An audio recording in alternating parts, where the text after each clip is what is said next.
নাম হচ্ছে নূপুর। নূপুর। সো নূপুর, right now আপনার এজ কত? 18+। 18+। আপনার জন্মসাল কত? 2001। 2001-এর কত কোন মাসে? 9 জুন। 9 জুন। আপনি 18+। জি। সো নূপুর, আপনি কি এই জীবন গল্প অনুষ্ঠানটা শুনতেন আগে থেকে বা দেখতেন? আমি প্রথম থেকেই শুনতাম, একদম প্রথম থেকে। আমার 9 বছর ধরে আমি ধরনের অনুষ্ঠান করছি। আমি অত বছর ধরে শুনতে পারিনি, বাট আমি বিগত 2 বছর কি আড়াই বছর, মানে আমি তো এর আগে আরেকটা রেডিওতে করতাম, সেখানেও হয়তো বা শুনতেন, রাইট? নাকি শুধু ঢাকা এফএম? মানে ইউটিউবে যেগুলো প্রচার হয়েছে আমি সবগুলো শুনেছি। That's fine. তো যাই হোক, অনেক বড় একটা ইন্ট্রো হয়ে গেল। আমরা বরং আর দেরি না করি আপনার গল্পটা শুনি। শুরু করুন আপনি। আমার বাবা মা দুজনেই বাক ও শ্রবণ প্রতিবন্ধী, তারা দুজনেই কথা বলতে পারে না। হয়তোবা আজ এটা এই ইস্যুটার কারণে আমার জীবনের এই অবস্থা।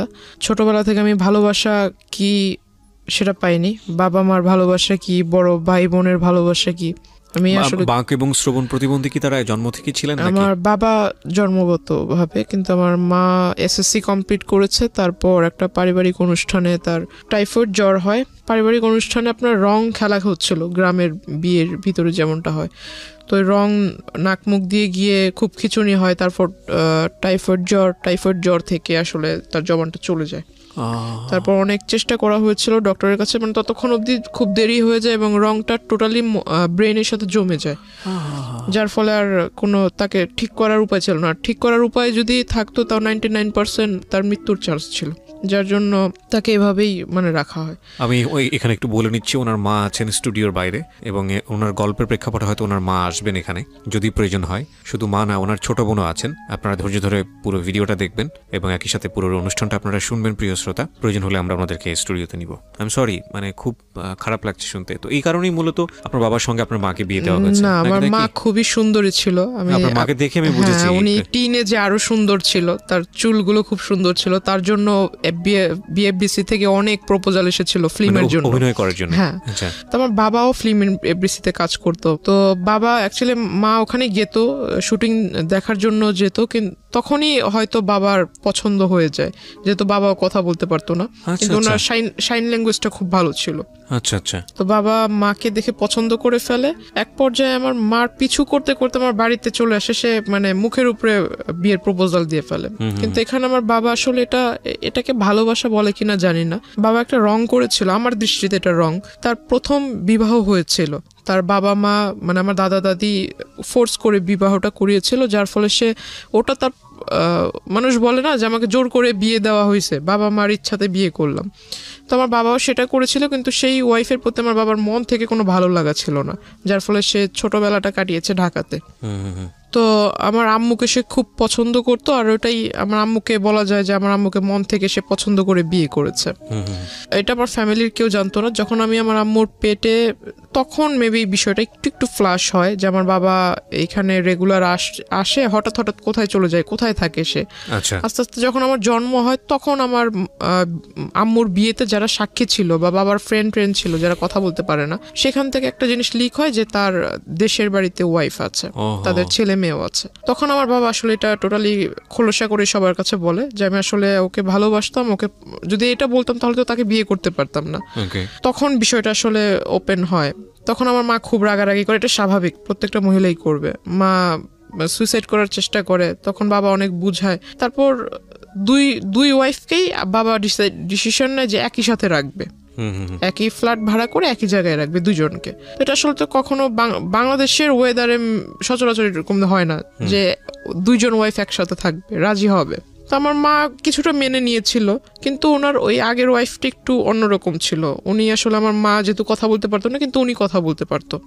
তো ওনার চাল চলন একটু অন্যরকম ছিল। বাবা আমাকে খুব আদর করতো, বাবা আমার জন্য যা নিয়ে আসতো এগুলো করতে ওই মহিলা আমার আম্মুর অগোচরে নিয়ে তার বাচ্চাদের দিয়ে দিত। আমার মা জিজ্ঞাসা করতো আমার মেয়ের খাবার ওদের দিচ্ছে, দুজনের জন্য তো সমান সমান আনছে। এক পর্যায়ে আমার মাকে, মানে বাবা ছিল না ওই দিন, মা রান্না করতেছিল, মাকে নাকি পিছন থেকে এসে ওই পা বটি দিয়ে মানে জবাই করার জন্য পিছন থেকে আসে। মা যখন পিছনে ঘুরে তখন দেখতে পায় মা তাকে ধাক্কা দিতে গেছে, তখন সিলিন্ডার দিয়ে মানে আমার মার মাথায় আঘাত করে সে।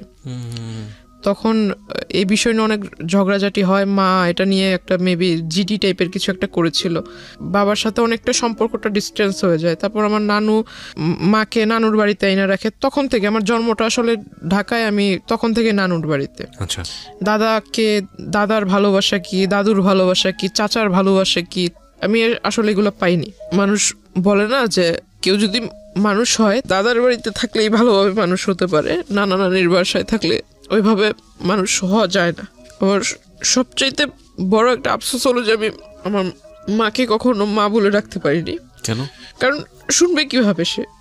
যতটুকু শুনে ততটুকু হলো যে মা অন্য সবার সাথে সাইন ল্যাঙ্গুয়েজে কথা বলে।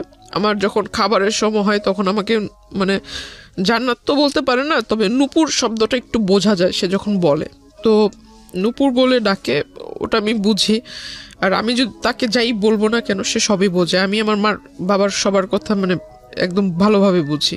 আমি যখন অন্যদের দিকে দেখি যে তারা বাবা মাকে কোনো কিছু চাওয়ার হলে, বাবা আমার এটা লাগবে, বাবা ওটা লাগবে, মাকে বলবে কোনো প্রবলেম হলে বাবা মার সাথে শেয়ার করবে, আসলে আমার লাইফে আমি ওগুলার কখনো সুযোগ হয়নি।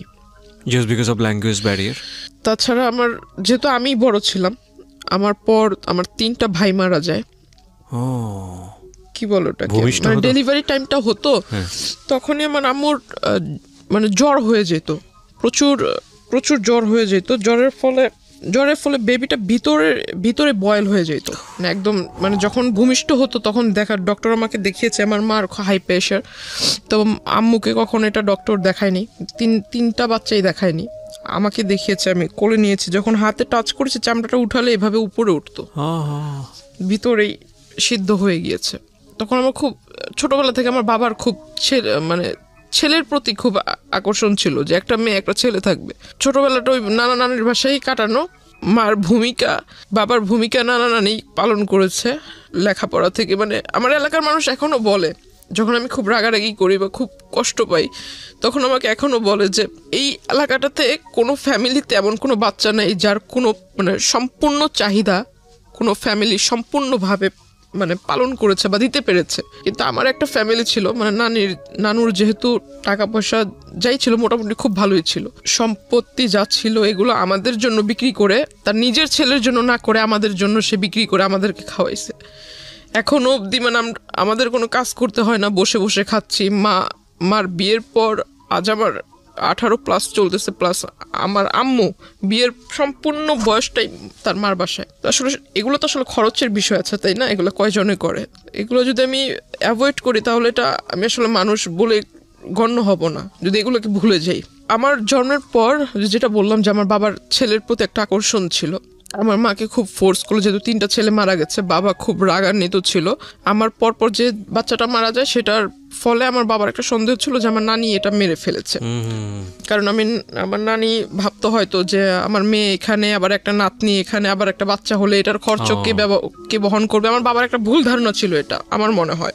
বাবা এটা মানে পুলিশ কেস পর্যন্ত গড়িয়ে গিয়েছিল যে আমার শাশুড়ি বাচ্চাটাকে মেরে ফেলেছে, এরকম খুব একটা ঝামেলা হয়।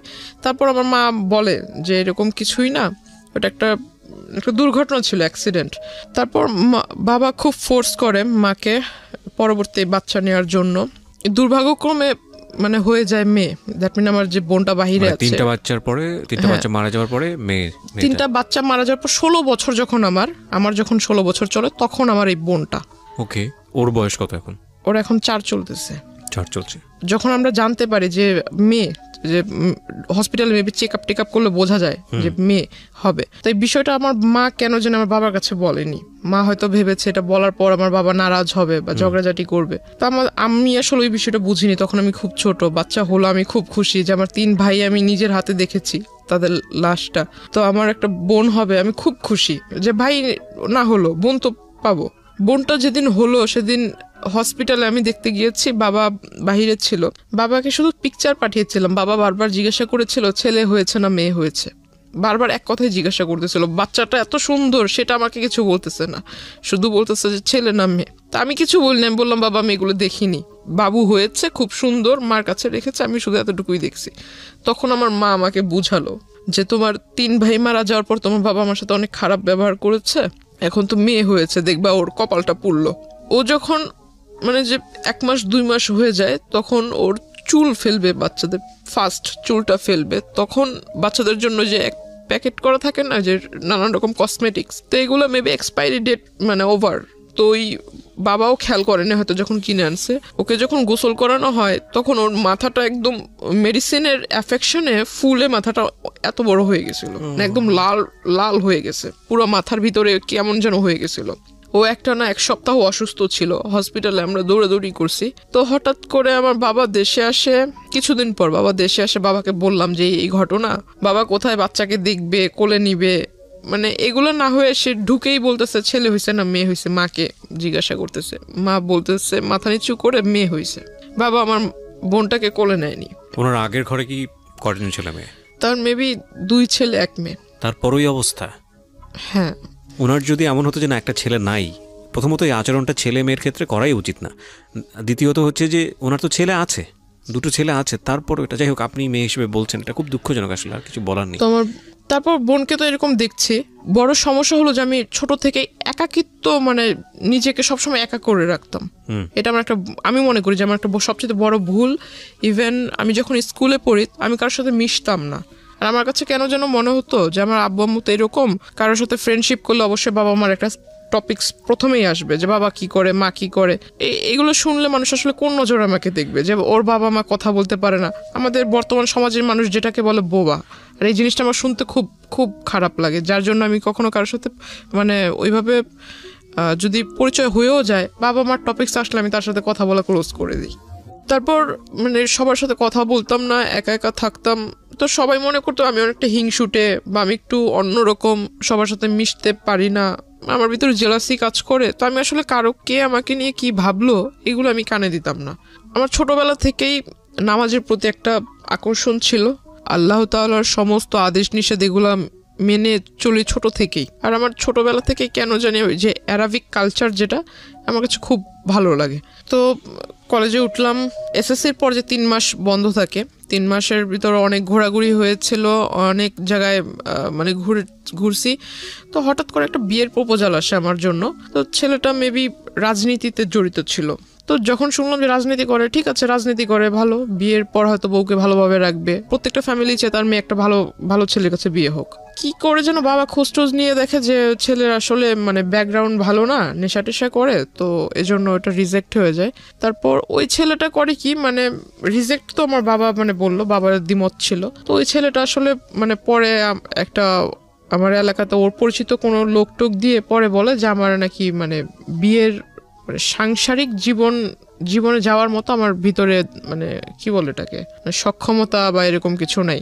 কে বলে এটা? মানে ওই লোকটা বলে। আচ্ছা, যার সঙ্গে বিয়ে হওয়ার কথা। হ্যাঁ হ্যাঁ। তারপর আমার শুনতে মানে যখন শোনার পর আমি আর বাড়িতে কিছু বলিনি, বললাম যে এই লোকের সাথে তো আর আমার বিয়ের সম্বন্ধটা আগায় নেই বা ওইরকম কোনো কথা হয়নি, জাস্ট দেখা সাক্ষাৎ হয়েছে, বাসায় আসছে দেখার জন্য, ওই পর্যন্তই, তাহলে এই বিষয় নিয়ে আর আগায় দরকার কি। ওই বিয়ের প্রস্তাবটা ওটা সব কিছু আমরা ভুলে গেলাম। তারপর আমি ভাবলাম যে সামনে কলেজে ভর্তি হতে হবে, কলেজে যাব, আর নতুন কলেজ, নতুন এরিয়া। যেদিন ফার্স্ট ডে কলেজে গেলাম, খুব মানে প্রথম দিনই খুব মানে ক্লাসের মানে 42 জন স্টুডেন্টের মধ্যে যেন টিচারদের চোখের মণি হয়ে গেলাম। কলেজ স্টার্ট হওয়ার 2.5 থেকে 3 মাসের ভিতরে আমার ফোনের ভিতরে একটা ফোনের মেসেঞ্জারের ভিতরে একটা নক আসে, রিকোয়েস্ট আসে যে ওই কেউকে মানে অ্যাট ফার্স্ট আপনার ফ্রেন্ড রিকোয়েস্ট পাঠায় নেই, কিন্তু মেসেঞ্জারে যে রিকোয়েস্টটা করে, মেসেজের রিকোয়েস্ট সেটা করে। তো আমি আসলে দেখতে পাই মানে আমার একটা রাজনৈতিক যে প্রেক্ষাপটটা, আমার ছোটবেলা থেকে কেন যেন মনে হতো যে আমি বড় হয়ে লেখাপড়া করে ইচ্ছা ছিল যে আমি এগুলো করব। তখন ওই টাইমটাতেই ওই লোকটা আমার প্রোফাইল পিকচারে ছিল, ওই যে পিকচারটা ছিল, সেই পিকচারটা দেখে উনি আমাকে নক দেওয়ার পর সে আমাকে ডিরেক্টলি অ্যাট ফার্স্ট নক দিয়ে আমার নাম্বার চায়। ইভেন সে লিখে যে আপনি যদি আমার দলের ভিতরে আসেন তাহলে আপনাকে দেখে অনেক লোক উপলব্ধ হয়ে, আপনাকে দেখে অনেক লোক, আপনার আশেপাশের অনেক লোক আমার এখানে আসবে। আপনার প্রোফাইল পিকচারের মধ্যে দলীয় কোনো ব্যাপার-স্যাপার ছিল? হ্যাঁ হ্যাঁ। ওকে। আর আমি জানতাম না যে প্রোফাইল পিকচার আমার সাথে যিনি ছিল ওনার সাথে আবার ওনার আগে থেকেই পরিচয় আছে। ওটা উনি দেওয়ার পর আপনার প্রোফাইল পিকচারের মধ্যে এমন একজন ব্যক্তি ছিল যার সঙ্গে যিনি আপনাকে নক দিয়েছেন তার পরিচয় ছিল? হ্যাঁ। ওকে। মানে ওনার ওখানে উনি কাজ করতো, যিনি আমাকে নক দিয়েছে। তো উনি আমাকে যখন এই মেসেজ দেয় তখন আমি ভাবলাম যে উনি আমাকে মেসেজ দিয়েছে, আমি ওনাকে চিনি না, উনিও আমাকে চিনে না। এই প্রথম যেহেতু মেসেজ দিয়েছে, মেসেজ দিয়ে আবার নাম্বার চাচ্ছে, প্রথমেই নাম্বার চাচ্ছে, প্লাস বলছে যে আমার দলে আসলে আপনার লাইফটা অনেক ভালো হবে, লাইফটা অনেক ভালোভাবে লিড করতে পারবেন, অনেক বড় পোস্ট পাবেন, দেশে বিদেশে ভ্রমণ করতে পারবেন, আরও অনেক কথা। তো আমি আসলে এই কথা শুনে আমার কাছে অনেকটা মানে টাউট টাইপের মনে হয় যে লোক বাট পারে, মানে আমি তো এখনো পূর্ণ এজে পৌঁছায় নেই, তো আমি কিভাবে রাজনীতি করব? আর আমাকে সে পোস্ট দিবে, আমি পোস্ট মানে আমার একটা সিগনেচারে মানুষ এই দেশ থেকে ওই দেশে চলে যাবে, এটা আবার এমন কোন ক্ষমতা? দুনিয়াতে তো অনেক রাজনীতিবিদ আছে যাদের বয়স অনেক বেশি, একটা নির্দিষ্ট টাইম থাকে না। তো আমিও ওইটা মিন করে মানে তার সাথে আর কথা বলিনি, সে আমাকে রিকোয়েস্ট পাঠিয়েছে, তার সাথে কোনো কথা না বলে আমি সাথে সাথে রিকোয়েস্টটা রিমুভ করে দিই।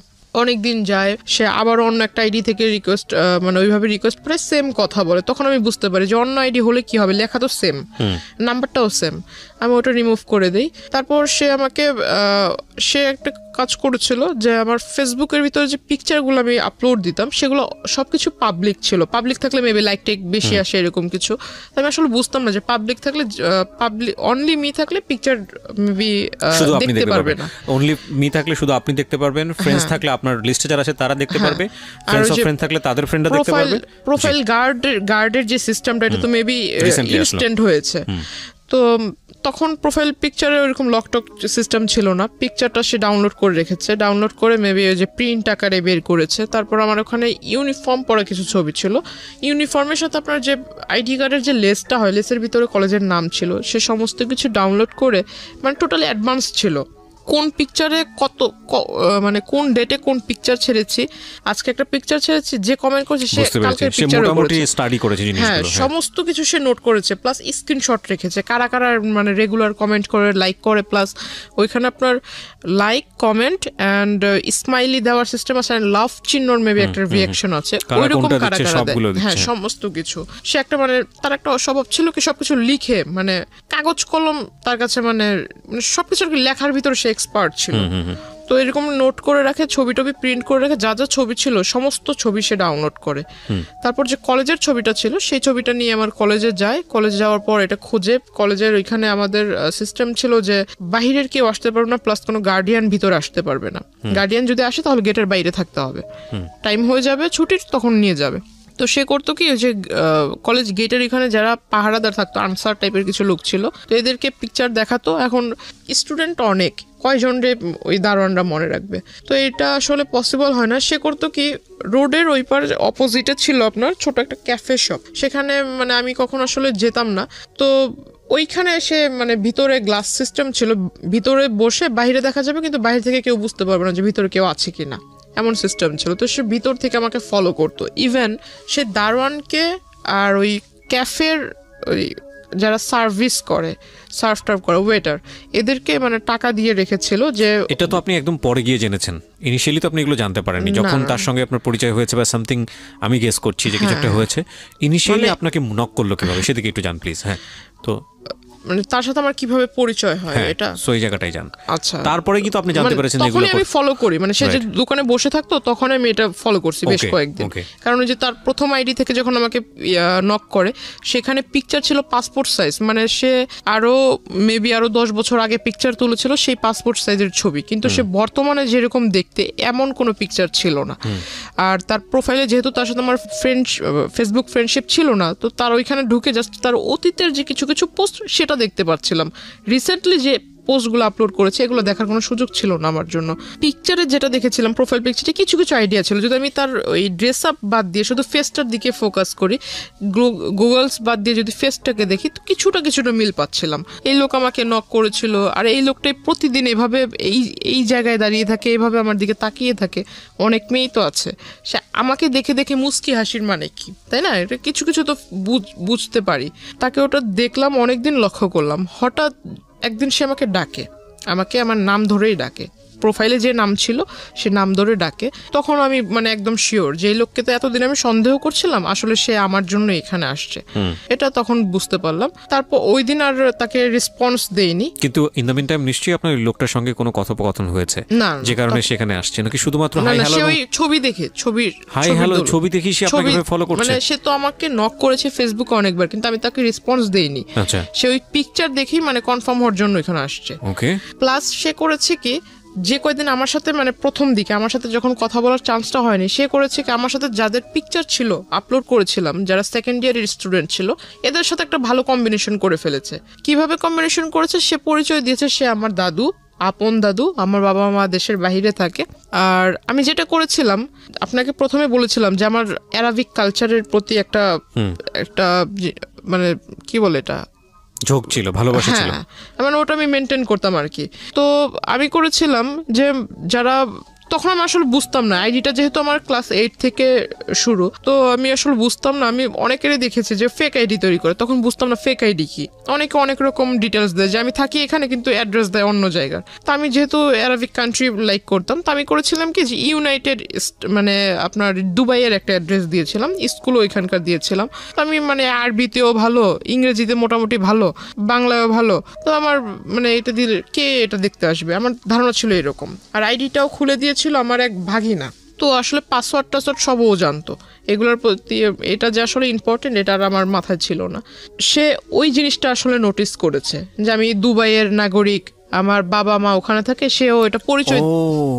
ঠিক আছে, আমার বাবা মা দুবাইতে থাকে, আমি ওইখানে স্কুলে লেখাপড়া করেছি, বাংলাদেশে আসছি বড় হয়ে, এখন এখানে কলেজে পড়তেছি। সে জানে না যে আমি বাংলাদেশি হাই স্কুল আর প্রাইমারি লেভেল পার করেছি।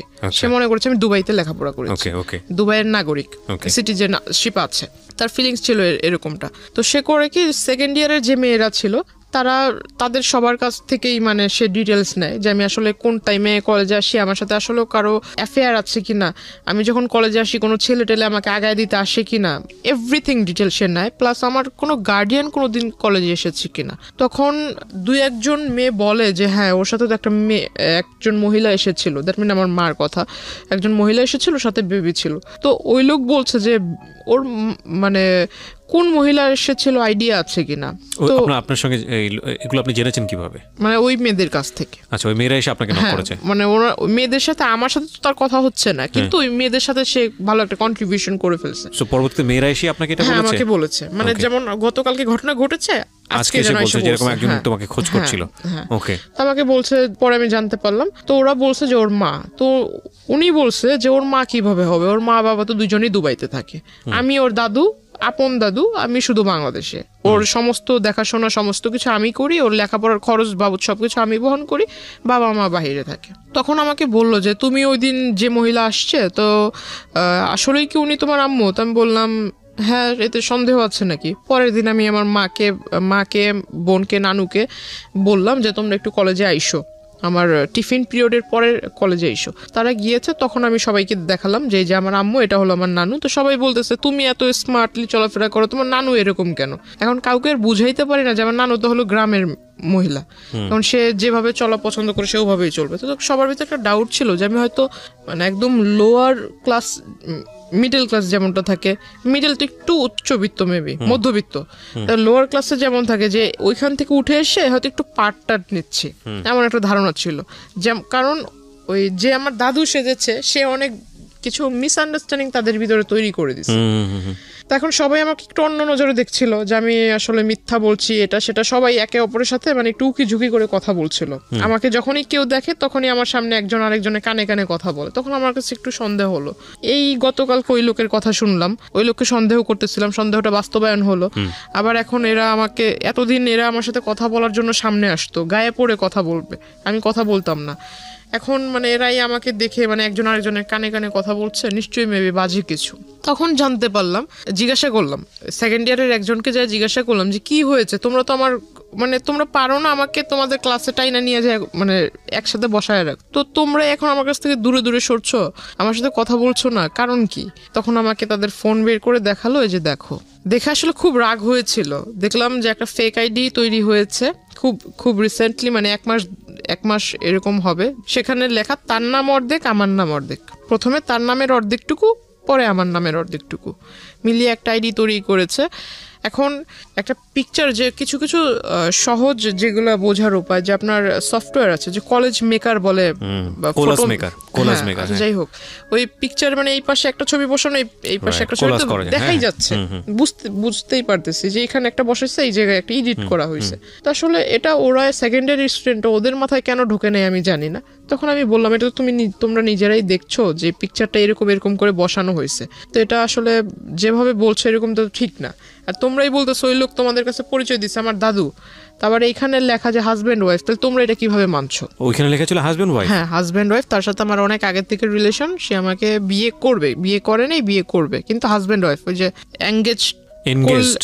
এঙ্গেজ করলে মানুষ বলে না যে অলরেডি বিয়ে হয়ে গেছে, এরকম টাইপের, যে কাবিন টাবিন করে যখন আংটি পরালে মেবি, এরকম কিছু একটা ইন রিলেশনশিপ রেখা ছিল এরকম। তো আইডিটার ভিতর বেশি কয়েকটা ছবি ছিল না, তবে আমার প্রোফাইলে যে কিছু ছবি ছেড়েছিলাম এখান থেকে কিছুটা ওইখানে দেখেছি। তখন পর্যন্ত ওই লোকটার সঙ্গে আপনার কোনো কথা হয়নি? তারপরে যে আমি তার সাথে মানে একটা আগ্রহ জাগলো, তার সাথে এবার কথা বলবো আমি, এতদিন সে আমাকে ফলো করছিল, এবার আমি তার সাথে মানে সামনাসামনি কথা বলবো। তখন আমি তার আইডিতে নক দেই। আইডিতে নক দেওয়ার ফলে সে আমাকে ডিরেক্টলি বলে যে আমি আইডিতে মেসেঞ্জারে কথা বলবো না, নাম্বার দেন, নাম্বারে ফোনে কথা বলবো। আমি বললাম এখন তো আমার মানে জানতে হবে সে যে এই কাজটা করলো, এত বড় একটা সমস্যা তৈরি করলো আমার জন্য, এটা মাত্র আমার কলেজের স্টুডেন্ট মানে ক্লাসমেট বা সিনিয়র স্টুডেন্টও দেখেছে। এটা যখন আমার বাড়ি পর্যন্ত যাবে, আল্লাহ না করুক যদি এটা জেনে যায়, তখন আমার কি হবে? কলেজ তো এখানে শেষ, আমার বাবা মা এই অবস্থা। তখন আমি তার সাথে মানে যোগাযোগ করার চেষ্টা করি নিজ থেকে। তখন তাকে নাম্বার দিই, নাম্বার দেওয়ার পর সে কথা বলে। সে আমাকে বলল যে আমি আপনার সাথে দেখা করব। তাই আমি বললাম দেখা তো আমিও আপনার সাথে করব, আমার মানে আপনি আমার দাদু হন এটা আমি জানতে পারলাম। বলতেছে কার কাছ থেকে জানলেন? তো আমি বললাম এত কিছু আপনার জানার দরকার নেই, আপনি আমার দাদু হন আমি জেনেছি, কেমন দাদু হন আমি দেখব। আর আপনি বলেছেন যে আপনি আমার দাদু হন, আবার আপনি আমার হাজব্যান্ড হন, কোন দিক থেকে আপনার সাথে আমার সম্পর্ক হয়েছে? আমি এটা একটু কথা বলবো আপনার সাথে, যদি পারেন তাহলে আসবেন। অন্যান্য দিন দেখেছি কলেজের বাইরে ওয়েট করেন, যেখানে ওয়েট করেন ঠিক সেখানেই থাকবেন, আমি আপনার সাথে মিট করব। সে আসে, সে ভিতর আপনার যে ছোট ছোট রেস্টুরেন্ট টাইপের কিছু একটা আছে, ওখানে বসে মানে ফোনের উপর একদম খুব বেশি বেশি ফাপড় মারছিল ফোন করে, এই এত লক্ষ টাকার ফার্নিচার সেট করো, ওটা করো, এটা করো, গাড়ি পাঠায় দাও, এটা সেটা। শেষমেশ অনেকক্ষণ ফোনে কথা বলার পরে দেখলাম যে হঠাৎ একটা কল আসলো, তখন বুঝলাম যে তখন সে শুধুই মানে ফাপড় মারতেছিল, কাউকে কল টল কিছুই দেয় নাই, কানে ফোন নিয়ে শুধু বলতেছিল। হঠাৎ একটা কল আসছে, তখন কল রিসিভ করে কথা বললো। আমার খুব হাসি পাচ্ছিল তখন। তো আমি আর তখন কিছু বলিনি তাকে ডিরেক্টলি জিজ্ঞাসা করলাম, তার কথা বলা শেষ হলো, তাকে জিজ্ঞাসা করলাম যে আপনি কি ফেসবুক ইউজ করেন আদৌ? বলতেছে হ্যাঁ, করবো না কেন, আমার আইডি এই যে এটা। তো আমি বললাম আপনি কি সাথে মানে যেটা দিয়ে ফেসবুক ইউজ করেন সেই ডিভাইসটা কি নিয়ে এসেছেন? তো এত বড় একটা ট্যাব বের করছে। তা আমি বললাম যে ট্যাব কেন? ট্যাব তো বাচ্চারা ইউজ করে, ট্যাব আপনি ইউজ করেন কেন? কি আমি চোখে সমস্যা, চোখে দেখি না, বুঝি না, ট্যাব মানে ইউজ করি আমি, ফোন বুঝি না। আমি বললাম ভালো। বলতেছে যে আমার বাসায় আইফোন, আইপ্যাড পড়ে আছে, ম্যাকবুক পড়ে আছে, আমি ওগুলো বুঝি না, কিন্তু এই ট্যাব বুঝি। আমি বললাম ভালো, একটু বের করেন আপনার প্রোফাইলটা আমি দেখবো। তার কাছ থেকে ফোন নিয়ে সে মনে করছে আমি শুধু তারটা চেক করব, তার মানে যে মিছিল টিসিল করছে এগুলোর ছবি টবি দিয়ে ভরা, সে ভাবছে যে আমি ওগুলো দেখবো। দেখার পর দেখলাম বাপরে বাপ, সে তো আমার এই কাহিনী বাদ দেই, এর আগে অনেক মেয়ের ছবি টবি দিয়ে এগুলো করেছে। তো আমি আর ওগুলো দেখিনি, জাস্ট আমার ছবি দিয়ে যেটা করেছে সে ওটার ভিতরে ঢুকার পর ওটা দেখলাম। দেখার পর সাথে সাথে আমি ওইটার ভিতরে আপনার লগ আউটে ঢুকে, ওখানে লগ আউট করার আগে করেছি যে আইডি ডিঅ্যাক্টিভ করে দেয় না, সে তো বুঝবে না, সে বোঝে কিনা সেটার আমি জানতাম না যে আদৌ সেইগুলো এই সম্বন্ধে আইডিয়া আছে কিনা। লগ আউট করার আগে ডিঅ্যাক্টিভ করেছিলাম মেবি, তারপর আমি ওইটা এখান থেকে কেটে দিই। এখানে একটু বলে রাখি, ডিঅ্যাক্টিভ করলেও এটা কাজ, আপনি যখন পরবর্তীতে আবার ঢুকবে তখন ওটা অটোমেটিক্যালি অ্যাক্টিভ হয়ে যাবে। আইডি ডিঅ্যাক্টিভ হলে যে সেটা পার্মানেন্টলি ডিলিট হয় বিষয়টা এরকম না, পার্মানেন্টলি ডিলিট আলাদা একটা অপশন আছে। হ্যাঁ, সো আইডি ডিঅ্যাক্টিভ করা মানে হচ্ছে আইডিটা অ্যাক্টিভ না। ওই দিন যে করে দিয়েছে তারপর আর ওই আইডি সে চালায়নি। আচ্ছা fine, it's very interesting. But ID deactive করলে আইডিটা ডিঅ্যাক্টিভ হয় না, ওইটা আলটিমেটলি একটা রিজিউম হয়ে থাকে। আপনি যখনই আবার আইডিতে ঢুকবেন সঙ্গে সঙ্গে ওটা অ্যাক্টিভ হয়ে যায়। হ্যাঁ বলেন। তো আমি ওটা করে দিলাম, দেওয়ার পর মানে তখন একটু চিন্তা করলাম যে এই লোকের সাথে মানে কোনো মতো কথা বলে আমার যা কাজ করার ছিল করছি। আর ওখানে দেখলাম যে মেসেঞ্জারে ঢুকে দেখলাম ওই আইডিটাতে যে আমার আইডিতে যারা রেগুলার লাইক কমেন্টস দিত এদের আইডি প্রোফাইলে ঢুকে এদের মেসেঞ্জারে মানে কারোর সাথে ফ্রেন্ডশিপ করেনি, বাট মেসেঞ্জারে ঢুকে ঢুকে খুব বাজে বাজে কথা বলছিল, তুই করে অনেক বাজে বাজে কথা বলছিল যে আমার ওয়াইফ, ও আমার হাজব্যান্ড, তুই আমার সাথে ওই আমার আইডিতে কেন এইগুলা করিস, ওটা মানে খুব বাজে বাজে লেখা ছিল। তার ওখান থেকে বের হওয়াটাই আমার জন্য ইম্পর্টেন্ট ছিল, তো আমি তার সাথে ওটা তো করে দিছি, কাজ শেষ। তার ট্যাব তার হাতে দিয়ে দিলাম। তারপর সে আমাকে বলতেছে যে আপনার বাবা মা কেমন আছে, আপনার বোন দেখলাম খুব সুন্দর, তারপর বললো যে বিয়ে শাদীর মানে কাউকে পছন্দ টছন্দ করেন কিনা এটা সেটা। তো আমি বললাম আপনি আমার কলেজের যা পরিচয় দিয়েছেন আপনি আমার দাদু, তো আমাকে এখানে আপনি বলার দরকার নেই, তো তুমি করে বলেন, দাদু তো আপনি আমাকে নাতনি বলে ডাকেন, আমি আপনাকে দাদু বলে ডাকবো। তো ওইখান থেকে সে খুব মানে বিষয়টাকে খুব ফানি নিয়েছিল, কিন্তু আমার ভিতর তো খুব রাগ হচ্ছে। সে খুব হাসতেছে মানে জোরে জোরে। সে কফি অর্ডার করলো, কফি অর্ডার করার পর সে কফির বিল আসছে 100 টাকা, সে 100 টাকা দিতে পারে না, 20 টাকার জন্য মানে ঝগড়া লেগে গেছে কফি শপের লোকদের সাথে। সে ওখান থেকে মানে আমার ওখান থেকে আমি টাকা দিয়ে দিলাম, চলে আসলাম তাকে নিয়ে। তারপর আমি বাসায় আসবো, রিক্সা নিব, তখন আমাকে মানে সে 100 টাকা হাতে ধরায় দিবে যে এটা আপনি নিয়ে যান হাত খরচ। তো আমি বললাম যে আপনি 20 টাকা ওখানে দিতে পারলেন না, আপনি আমাকে 100 টাকা দিচ্ছেন হাত খরচ। তো বলতেছে না এটা কফির দাম আর কয় টাকা। কাজ ছিল যেটা আসলে সে কাজটা যে করেছে তার এখান থেকে করেছে কিনা আমার এটা দেখার প্রয়োজন ছিল। প্লাস যদি আমার মাথায় টেন্ডেন্সি ছিল যদি এটা সে তার ডিভাইস থেকে করে থাকে, সেই ডিভাইস যদি তার সাথে থাকে আমি সেটা ওখান থেকে ডিলিট করে দিব, গেল এই প্রবলেম। সে যদি মানে নেটওয়ার্কিং সাইটে যদি ভালো জ্ঞাত থাকে তাহলে ভালো, আর যদি জ্ঞাত না থাকে তাহলে এটা আমার জন্য প্লাস পয়েন্ট। ওইখান থেকে যদি আমি ডিলিট করে দিই তাহলে সেটা আর সে করতে পারবে না। রাইট, আমরা এখানে দুটো জিনিস যুক্ত করতে চাই গল্পটার শক্ত অবস্থান করার জন্য, কারণ ইতিমধ্যে অনেকের মনেই অনেক ধরনের প্রশ্ন চলে এসছে। এই লোকটার সঙ্গে এই যিনি আজকে আমাদের এখানে আছেন গেস্ট, জান্নাতের মূল যে জায়গাটা থেকে সম্পর্ক, ঠিক সম্পর্ক না মানে এই ধরনের যে আদান প্রদান হচ্ছে বা এক ধরনের যোগাযোগ তৈরি হয়েছে, সেটার মূল কারণটা হচ্ছে জান্নাতের একটা পলিটিক্যাল ব্যাকগ্রাউন্ড আছে যেটা আমরা এখানে রিভিল করিনি, এবং সে চাইতো পলিটিক্স করতে, যে কারণে তার প্রোফাইল পিকচারে সে যাদের সাথে মুভ করেছে সেই সব মানুষদের ছবি ছিল, এবং যেই ভদ্রলোকটি তাকে নক দিয়েছে তিনিও পলিটিক্সের সঙ্গে জড়িত ছিলেন, এবং তিনি ওই তার এরিনার হওয়ার কারণে ওর প্রোফাইলে নক দিয়েছে। নক দেওয়ার পরে ওদের মধ্যে কোনো এক রকমের কথোপকথন হয়েছে। সামহাও ওই পিপলটা মানে যে ভদ্রলোককে আমরা এখানে কথা বলছি তিনি জান্নাতকে ট্র্যাক করা শুরু করেছেন, এবং ট্র্যাক করে যখন কনভিন্স করতে পারছে না তখন তার নামে উল্টাপাল্টা ছড়াচ্ছে অ্যাকর্ডিং টু জান্নাত, এবং জান্নাত এইটাকে মিটিগেট করার জন্যে, এটাকে সলভ করবার জন্যে এই লোকটার সঙ্গে দেখা করেছে। ওকে, আমি সবসময় বলি যে স্টোরি লাইনটা হচ্ছে এটা, বিলিভ করা না বিলিভ করা এটা আপনার ব্যাপার, কিন্তু যেই জায়গাটা নিয়ে বিতর্ক থাকবে না পুরো গল্পটা বলার পরে, সেই জায়গাটা কি সেটা আমি স্টোরি বলার পরে আপনাদেরকে ক্লিয়ার করব। জি, ওইখান থেকে আমি বাসায় চলে আসি, তার টাকাটা তাকে ফিরিয়ে দিয়ে বাসায় চলে আসি। তারপরের দিন সে আবারও সেম টাইমে, আমার যে ছুটির টাইমটা ছিল ছুটির টাইমে সে কলেজের ওখানে আসে। তারপর তাকে আমি আসলে বললাম যে আসলে আপনি দাদুর পরিচয় দিয়েছেন, এটা আসলে খারাপ কিছু না। দাদু সেকেন্ডে তো আপনি মিট করেছেন তার সঙ্গে, মানে সে কলেজের ওখানে আসছে পরের দিন, তারপর আপনি দেখা করেছেন পরের দিন আসছে। আমি কলেজ থেকে যখন বের হইতে আমার সামনাসামনি হয়েছে। আমার বাসে উঠলাম, বাস ছিল, বাসে উঠলাম, ওঠার পর সে আমাকে ডাক দিয়েছে। প্রথমে আমি আসলে এটা যেহেতু আমার কাজ যতটুকু ছিল আগের দিন তো আমি করেই দিছি, তারপর তার সাথে কিসের কথা বলা। তো আমি বাসে উঠে গেছি, সেও পিছন পরের বাসে উঠছে, ওই বাসে আর জায়গা ছিল না, পরের বাসে উঠছে। কিন্তু আপনার যে সে এত বড় একটা ক্ষতি করলো বা এরকম একটা কাজ করলো, আপনি তাকে কিছুই বললেন না? না, আমার থটটা ছিল যে আমি বাড়িতে কোনোভাবে না জানুক, কারণ বাড়িতে যদি একবার জানাজানি হয়, প্রিন্সিপাল আমার কলেজের টিচারের মাধ্যমে আমার ফ্যামিলির লোক জানবে, যে আমাকে ভর্তি করতে সহায়তা করছে তার কানে যদি বিষয়টা চলে যায় তাহলে আমার লেখাপড়া ওখানেই বন্ধ হয়ে যাবে। তো আপনি তাকে এটা বললেন না যে আপনি নেক্সট টাইম এই কাজটা করবেন না, বা এরকম বিষয়টা যদি আমার বাড়িতে জানে তাহলে তো আমার কলেজেই বন্ধ না। কিন্তু যেই লোকটা আপনার এই কাজটা করলো তাকে কি কিছু বলেছিলেন যে আপনি এই কাজটা কেন? তাকে যে এখন বলবো। আচ্ছা, ওকে। তারপর আমি বাসে উঠলাম, সে ওই বাসে জায়গা পায়নি, পরের বাসে উঠেছে। তো এখানে নামলাম, সেও মানে একদম তাড়াহুড়া করে নেমে আমার মানে সামনে আসছে, বলতেছে যে একটু কথা বলে যান। আমি বললাম দেখেন আপনি আমার দাদু হিসেবে পরিচয় দিয়েছেন, ভালো কথা, আপনি যে কাজটা করেছেন মানে সে মনে করছে আমি বিষয়টা আসলে এখনো জানি না, সে যে কাজটা করেছে আমি বিষয়টা জানিই না এটা ভেবেছে। তো আমি তাকে বললাম যে কাজটা করেছেন কাজটা করা ঠিক হয়নি। যদি আপনার সন্তানের জায়গায় আমি নিজেকে রেখে বলি তাহলে আপনি নিজের সন্তানের মতো কারোর সাথে এরকম কিছু করতে পারতেন, বা আপনার সন্তানের সাথে যদি এরকম কেউ করতো আপনি কোন দৃষ্টিতে দেখতেন, আপনি কি করতেন? আপনি যখন এই কাজটা করেছেন আপনার মাথার ভিতরে কি বিবেকের লোপ পেয়েছিল?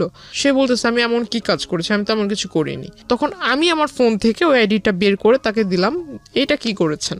সে বলতেছে আমি করিনি। তখন তো আইডি ডিঅ্যাক্টিভ, আপনি কিভাবে বের করলেন? না না, তার আইডির যে স্ক্রিনশট, ও আচ্ছা, স্ক্রিনশটটা দেখালেন। স্ক্রিনশট ছিল সেটা আমি দিলাম, কারণ আমার ওইখানে তো আমারটার সাথে আমি তো আর এই বিষয়ে আগে জানতাম না, এটা তো আমি জেনেছি আমার ওই যে সেকেন্ড ইয়ার স্টুডেন্টের কাছ থেকে।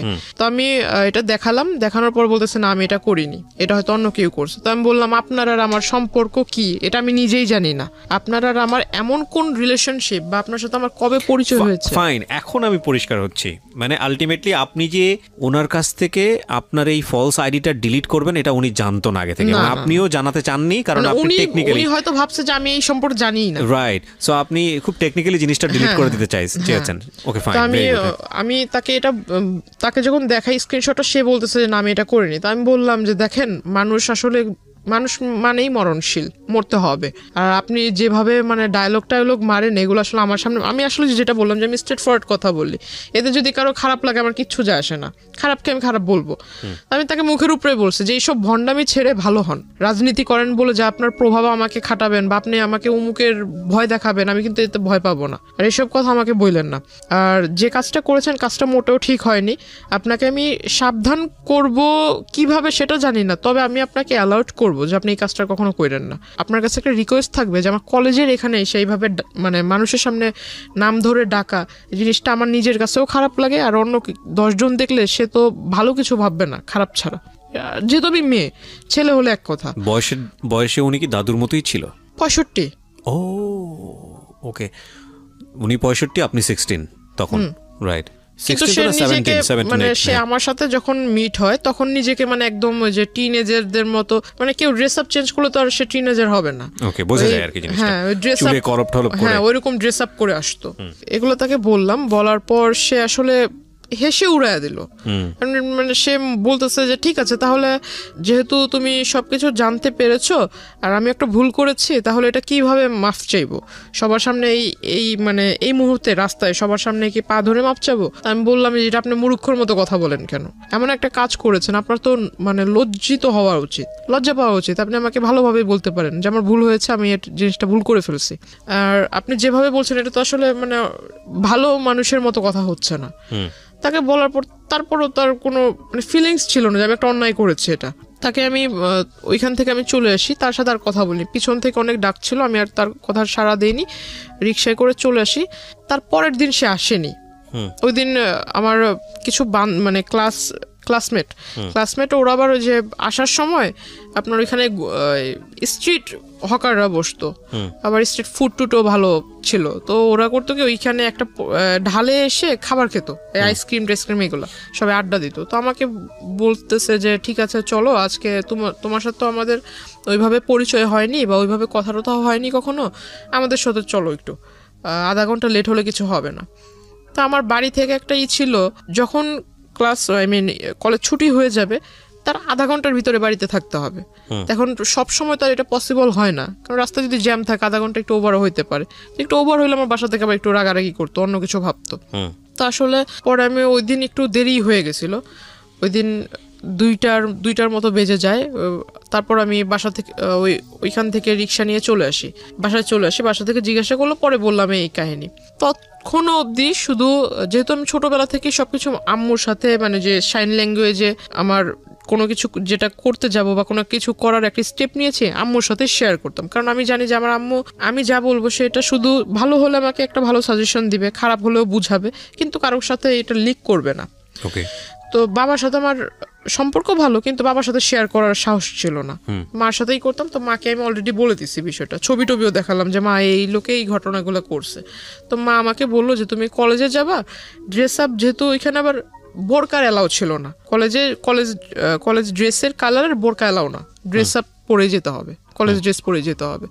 তো বাসায় আম্মু আমাকে বললো কি যে তুমি ওই ব্যাগে করে যে নেকআপ বলে, নেকআপ ব্যাগে করে নিয়ে যাবা, রাস্তা পর্যন্ত যাবা, কলেজের গেটে ঢুকে নেকআপ খুলে ফেলবা, আবার কলেজ থেকে বের হয়ে নেকআপ পরে চলে আসবা। যাতে কেউ ফেস না দেখে। তো ওটা করলাম। এখন মানুষ, আমার মাথায় এটা ছিল না যে মানুষের চোখ দেখলেও মানুষকে চেনা যায়, যে আসলে চোখ দেখলেও বোঝা যায় যে আমি ওই মানুষটাই এটা। তো সে কিভাবে আমার মানে ফলো করে ফেলছে ওই অবস্থাতেই। আমার নেকআপ টেকআপ বাঁধা ছিল, বাসে উঠছি, বাসে উঠে সনি হলের ওখানে নেমেছি, রিক্সায় দিয়ে 1 নম্বরে মাজার রোডের ঢালে চলে আসছি। সে দৌড়াইতে আসছে পিছন থেকে। এখানে একটা জিনিস খেয়াল রাখবেন প্রিয় শ্রোতা, ওনার না আছে কোনো আপন বড় ভাই, না আছে বাবার দিক থেকে কোনো হেল্প, মা আছেন তিনি আসলে বাক প্রতিবন্ধী, নানা এবং নানু বয়স হয়ে গেছে তাদের। সুতরাং এরকম একটা মেয়ে এরকম একটা বখাটে লোকের দ্বারা প্রতিনিয়ত হ্যারাসমেন্টের শিকার হচ্ছে। অ্যাকর্ডিং টু হার ওয়ার্ডস যদি আমরা তাকে বিলিভ করি, তাকে তো একটা শেল্টার দিতে হবে, তাকে তো একটা সাপোর্ট দিতে হবে। অন্যান্য ভাই বোনদের ক্ষেত্রে হলে হয়তো এরকম হতো যে ভাইটা সাথে যাচ্ছে বা মাটা সাথে যাচ্ছে, তাকে গার্ড দিয়ে নিয়ে আসছে। ওর ক্ষেত্রে সেটা সম্ভব ছিল না। সো এগুলো একটু খেয়াল রাখবেন। জি বলেন। তারপর তো ওখান থেকে মানে চলে আসছি, সে পিছন থেকে দৌড়ায় আসছে। দৌড়ায় এসে মানে যে রিক্সার যে হুড যেটাকে বলে, এটা পিছন থেকে এরকম টান দিয়ে ধরছে। তো রিক্সাওয়ালা পিছনে যখন তাকাইছে, ওই লোক হঠাৎ করে সামনে এসে বলতেছে যে তোমার সাথে আমার কিছু কথা ছিল। তাই আমি বললাম, এটা কোন ধরনের সভ্যতা? আপনি মাঝ রাস্তার ভিতরে এরকম করে আসছেন, আর একটু পরে একটু আগায় গেলে আমার নদী পার হতে হবে। তো ওখানে আমার মানে দেখা গেছে আমাদের ওই পার থেকে অনেক লোক আসা যাওয়া করে। কোনো একটা লোক যদি মানে দুর্ভাগ্যবশত দেখে ফেলে এরকম, আপনাকে আমি চিনি না, আপনি আমাকে ওইভাবে চিনেন না, এটা কিন্তু অন্য কেউ বুঝবে না, নিশ্চয়ই খারাপ একটা ধারণা করবে। আপনি এই কাজটা করছেন, এটা আসলে ভালো না। তাকে বুঝালাম। তো বলতেছে যে তুমি যদি এখন এখানে কথা না বলো তাহলে আমি কোনো কিছু একটা করে ফেলবো। তো আমি বললাম, আপনি কি করবেন না করবেন এটা আপনার বিষয়, এটা আমার কাছে তো বলে লাভ নেই। তো বলতেছে না, আমি কোনো কিছু একটা করে ফেলবো। তো আমি আসলে তার কথা মানে সে আমার এজে বড়, যদিও বড় ছিল, আমি তার আসলে এই জায়গায় মানে এরকম ধাক্কা দিই। আমি রিক্সাওয়ালাকে বলি যে তুমি যত তাড়াতাড়ি পারো যে টেনে চলে যাও, এই জায়গাটা তুমি পার করো যত তাড়াতাড়ি। তো ওইখান থেকে ওই দিন সে আমাকে পিছন থেকে আর কি বলছিল, খুব চিৎকার করে বলতেছিল যে তোকে আমি দেখে নিব, তোর এই কিসের এত তোর গৌরব, কিসের এত বাহাদুরি, এগুলো আমি দেখে নিব। প্রিয় শ্রোতা, এখানে একটা বিষয় আপনাদেরকে পরিষ্কার করতে চাই, বা জান্নাতের আজকের এই জীবনের জন্য জান্নাতের ভাষ্য অনুযায়ী যে ব্যক্তিটি দায়ী, আমরা তার নাম পরিচয় এখানে উপস্থাপন করছি না, যেহেতু এটা ইনভেস্টিগেটেড শো না। কিন্তু অনুষ্ঠানের শেষে গিয়ে তাকে ফোনে কানেক্ট করব, তার নাম পরিচয় গোপন রেখেই আমরা তাকে ফোনে কানেক্ট করব এবং তার বক্তব্য আমরা আজকে আপনাদেরকে শোনাবো। জান্নাতের জীবনের জন্য এই জায়গাটায় দায়ী, তার সঙ্গে আমরা কথা বলবো একেবারে অনুষ্ঠানের শেষে। সুতরাং সঙ্গেই থাকবেন আশা করছি। সে আসলে কি করবে এমন, আর সে যদি ওই রকম রাজনৈতিক নেতাই হয়, বড় কোনো রাজনৈতিক নেতা হয়, তো প্রত্যেকটা বড় রাজনীতিবিদ মনে করে যে আমি একটা কিছু করতে যাব, এটা যাতে পাবলিশ না হয়। তার রাজনৈতিক ক্যারিয়ার আছে। তো এই লোক যদি অত বড় নেতাই হয়, তাহলে সেই রাস্তার ভিতরে এগুলো করবে কেন? দ্য পয়েন্ট ইজ দ্যাট আপনারও তো রাজনীতির ব্যাকগ্রাউন্ড ছিল, এবং আপনার সম্পর্কে আমি যতটুকু জানি তাতে আপনার যে আত্মীয় স্বজন তারাও মোটামুটি হাই অফিসিয়ালস। তো আপনি কেন তখন একটা স্টেপ নিচ্ছিলেন না? যেহেতু আপনি যে রাজনীতি করতে চান, যে দলের রাজনীতি করতে চান, সেই দলেরই রাজনৈতিক পরিচয় উনি দিচ্ছে। তো আপনি তখন কেন একটা স্টেপ নিচ্ছিলেন না? কারণ এটা তো এক্সিট লেভেলে চলে যাচ্ছে। জিনিসটা আসলে হাইড করে রাখতে চাচ্ছিলাম। সামহাউ এটা হলে আপনার লেখাপড়া বন্ধ হয়ে যাবে। কারণ আমার 2 মাস পর পরীক্ষা, ফার্স্ট সেমিস্টার। রাইট। আমি আসলে কোনো মতো মানে ওনার কাছ থেকে পিছু ছাড়াতে চাচ্ছিলাম। ততদিনে এই ভদ্রলোকটা কি আপনার উইকনেসগুলো বুঝে গেছে যে আপনি এটা হাইড করতে? আগে থেকেই নোট করেছে। ইভেন আমি ওই দিন যেটা জানতে পারলাম, আমি যখন তার এখানে ধাক্কা দেই, তার শোল্ডারে যখন ধাক্কা দেই, সে আমাকে যে পিছন থেকে যে বলেছিল, আমি তো এই জিনিসটা ইগনোর করেছি। কিন্তু সেই দিন বিকেল বেলা সে করেছিল কি, আমাদের যে নদীর ঘাট যেটা, ওইখানে মানে নৌকাওয়ালাগুলা হলো একদম পার্মানেন্ট নৌকাওয়ালা, এরা চেঞ্জ হবে না, সবসময় এরাই ওখানে নৌকার পারাপার করে। তো ওই পর্যন্ত গিয়ে প্রত্যেকটা নৌকাওয়ালার কাছ থেকে মানে জিজ্ঞাসা করেছে।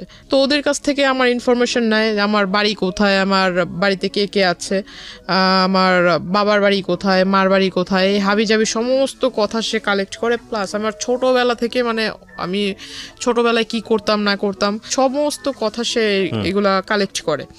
অনেক দিন মানে প্রায় 1 মাসের মতো আর তার মানে ওইখানে আমি কি বলে এটাকে, মানে সে আর ওইখানে আসেনি।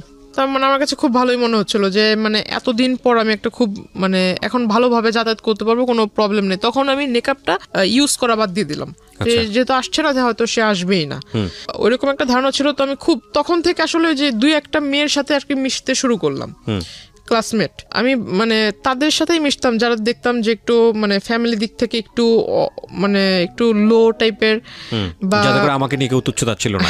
হ্যাঁ, মানে আমাকে যে বুঝবে আর কি। আমি তার সাথে 2টা কথা বললে সে ওটা লিক করবে না, সে মানে আমাকে 2টা সাজেশন দিবে বা আমার সাথে একটু ভালোভাবে ব্যবহার করবে। হঠাৎ করে জানতে পারি যে আমার সাথে যারা কথা বলে এই তাদের সাথে মানে মানে কি বলো ওটাকে, মানে ওদেরকে ওই লোক শিখায় দেয় যে এই প্রশ্ন করবা ওকে, আর ওরা এসে আমাকে সেই প্রশ্নগুলো করে, আমার কাছ থেকে যে উত্তরগুলা ওরা জানতে পারে সেই উত্তরটা আবার ওই লোকের কাছে লিক করে দেয়।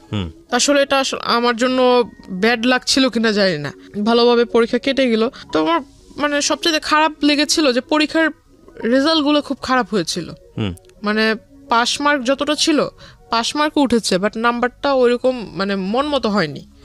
তো তখন আসলে বাড়ির মা খুব বলল যে কেন এরকম হয়েছে। আমার নানা নানু তো এরকম শিক্ষিত না, তবে মানে তারা ওই মানে পাশ করেছে, ভালো নাম্বারে পাশ করেছে এটা শুনলেই মানে এনাফ। কত নাম্বারে পাশ করেছে এটা তাদের দেখার বিষয় না। তো জিজ্ঞাসা করলো যে রেজাল্ট কি, তাই আমি বললাম যে পাশ তো করেছি। তারপর আর কিছু জিজ্ঞেস করে না। তো মা আমাকে বললো, বাবা বললো যে নাম্বার এত কম কেন। এখন পুরোপুরি বলতে পারছি না যে এই ঘটনার ভিতরে আমার লেখাপড়ার ভিতরে মনটা ওইভাবে যায়নি। তখন করতাম কি, আমি প্রতিনিয়ত নেটওয়ার্কিং সাইটটাতে আমার সাথে যারা অ্যাড ছিল কলেজে যেসব মেয়েরা অ্যাড ছিল তাদের ওইখানে মানে রেগুলার চেক করতাম যে আদৌ আবার নতুন করে কোনো আইডি তৈরি হয়েছে কিনা, আবার এরকম কোনো অপপ্রচার হচ্ছে কিনা, এই বিষয়টাতে খেয়াল করতাম। তখন দেখলাম যে না, এরকম হচ্ছে না। তখন আস্তে আস্তে পড়ালেখার ভিতরে একটু মন দিচ্ছি। পরীক্ষার রেজাল্ট হলো তার 2 মাস পর হঠাৎ আমার বাস স্টপে ওই কলেজ টাইমে যে টাইমটাতে আমি সেই টাইমটাতে সে ওখানে আসে। আসার পর আমাকে মানে ডিরেক্টলি অফার করে যে আমি আসলে তোমাকে বলতে পারিনি, এতদিন তোমার সামনে আসিনি ঠিক, কিন্তু দূর থেকে তোমাকে দেখেছি। হঠাৎ আমাকে বলে ফেললো তোমার বাড়ি অমুক জায়গায়, তুমি এভাবে বাড়িতে যাও, ওই নদী ক্রস করতে হয়, নৌকা পারাপার করতে হয়, অমুক বাড়ির পরে তোমার বাড়ি।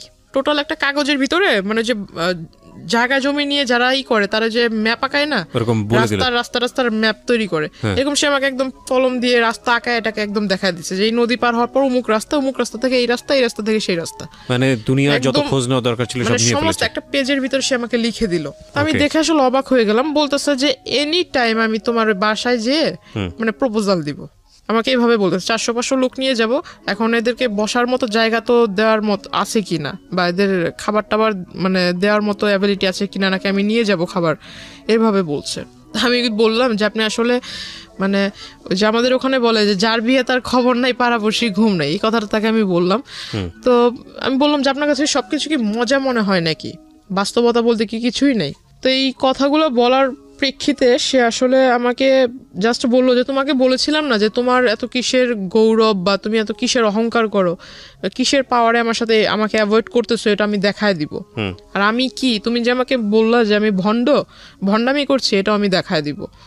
তো সে আসলে ওইখানে হঠাৎ একদিন মানে এই পাঞ্জাবি টাঞ্জাবি পরে কোটি টুটি পরে আমার বাড়িতে হাজির, দুপুর আনুমানিক 3টা বিকেলই বলা চলে, আপনার বাসাতে, হ্যাঁ 3টার দিকে।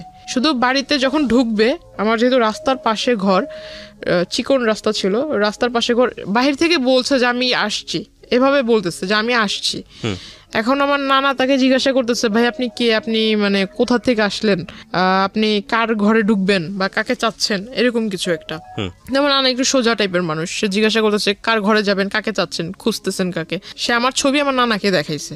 দ্য পয়েন্ট ইজ দ্যাট যে এতদিন ধরে আপনি গোপন করলেন যাতে করে ফ্যামিলিতে লোকটা না আসে, আপনার লেখাপড়া যাতে বন্ধ না হয়, যেমন ফ্যামিলিতে ঢুকবে, এবং শেষ পর্যন্ত কিন্তু সেটাই হচ্ছে। সো এগুলো একটু খেয়াল রাখবেন। আমি কেন বলছি যে জায়গাটিতে আমরা আসলে ফোকাস করতে চাই সেটা নিয়ে কোনো বিতর্ক থাকবে না। উনি যেগুলো বলছেন সেগুলো কতটুকু সত্য কতটুকু মিথ্যা সেটা নিয়ে বিতর্ক থাকতে পারে, cause this show is not investigative show. কিন্তু যেইটা পরিণতি সেটা নিয়ে তো কোনো বিতর্ক নাই। পরিণতিটা কেন হলো সেটাও বলবো আপনাদেরকে শেষের দিকে গিয়ে।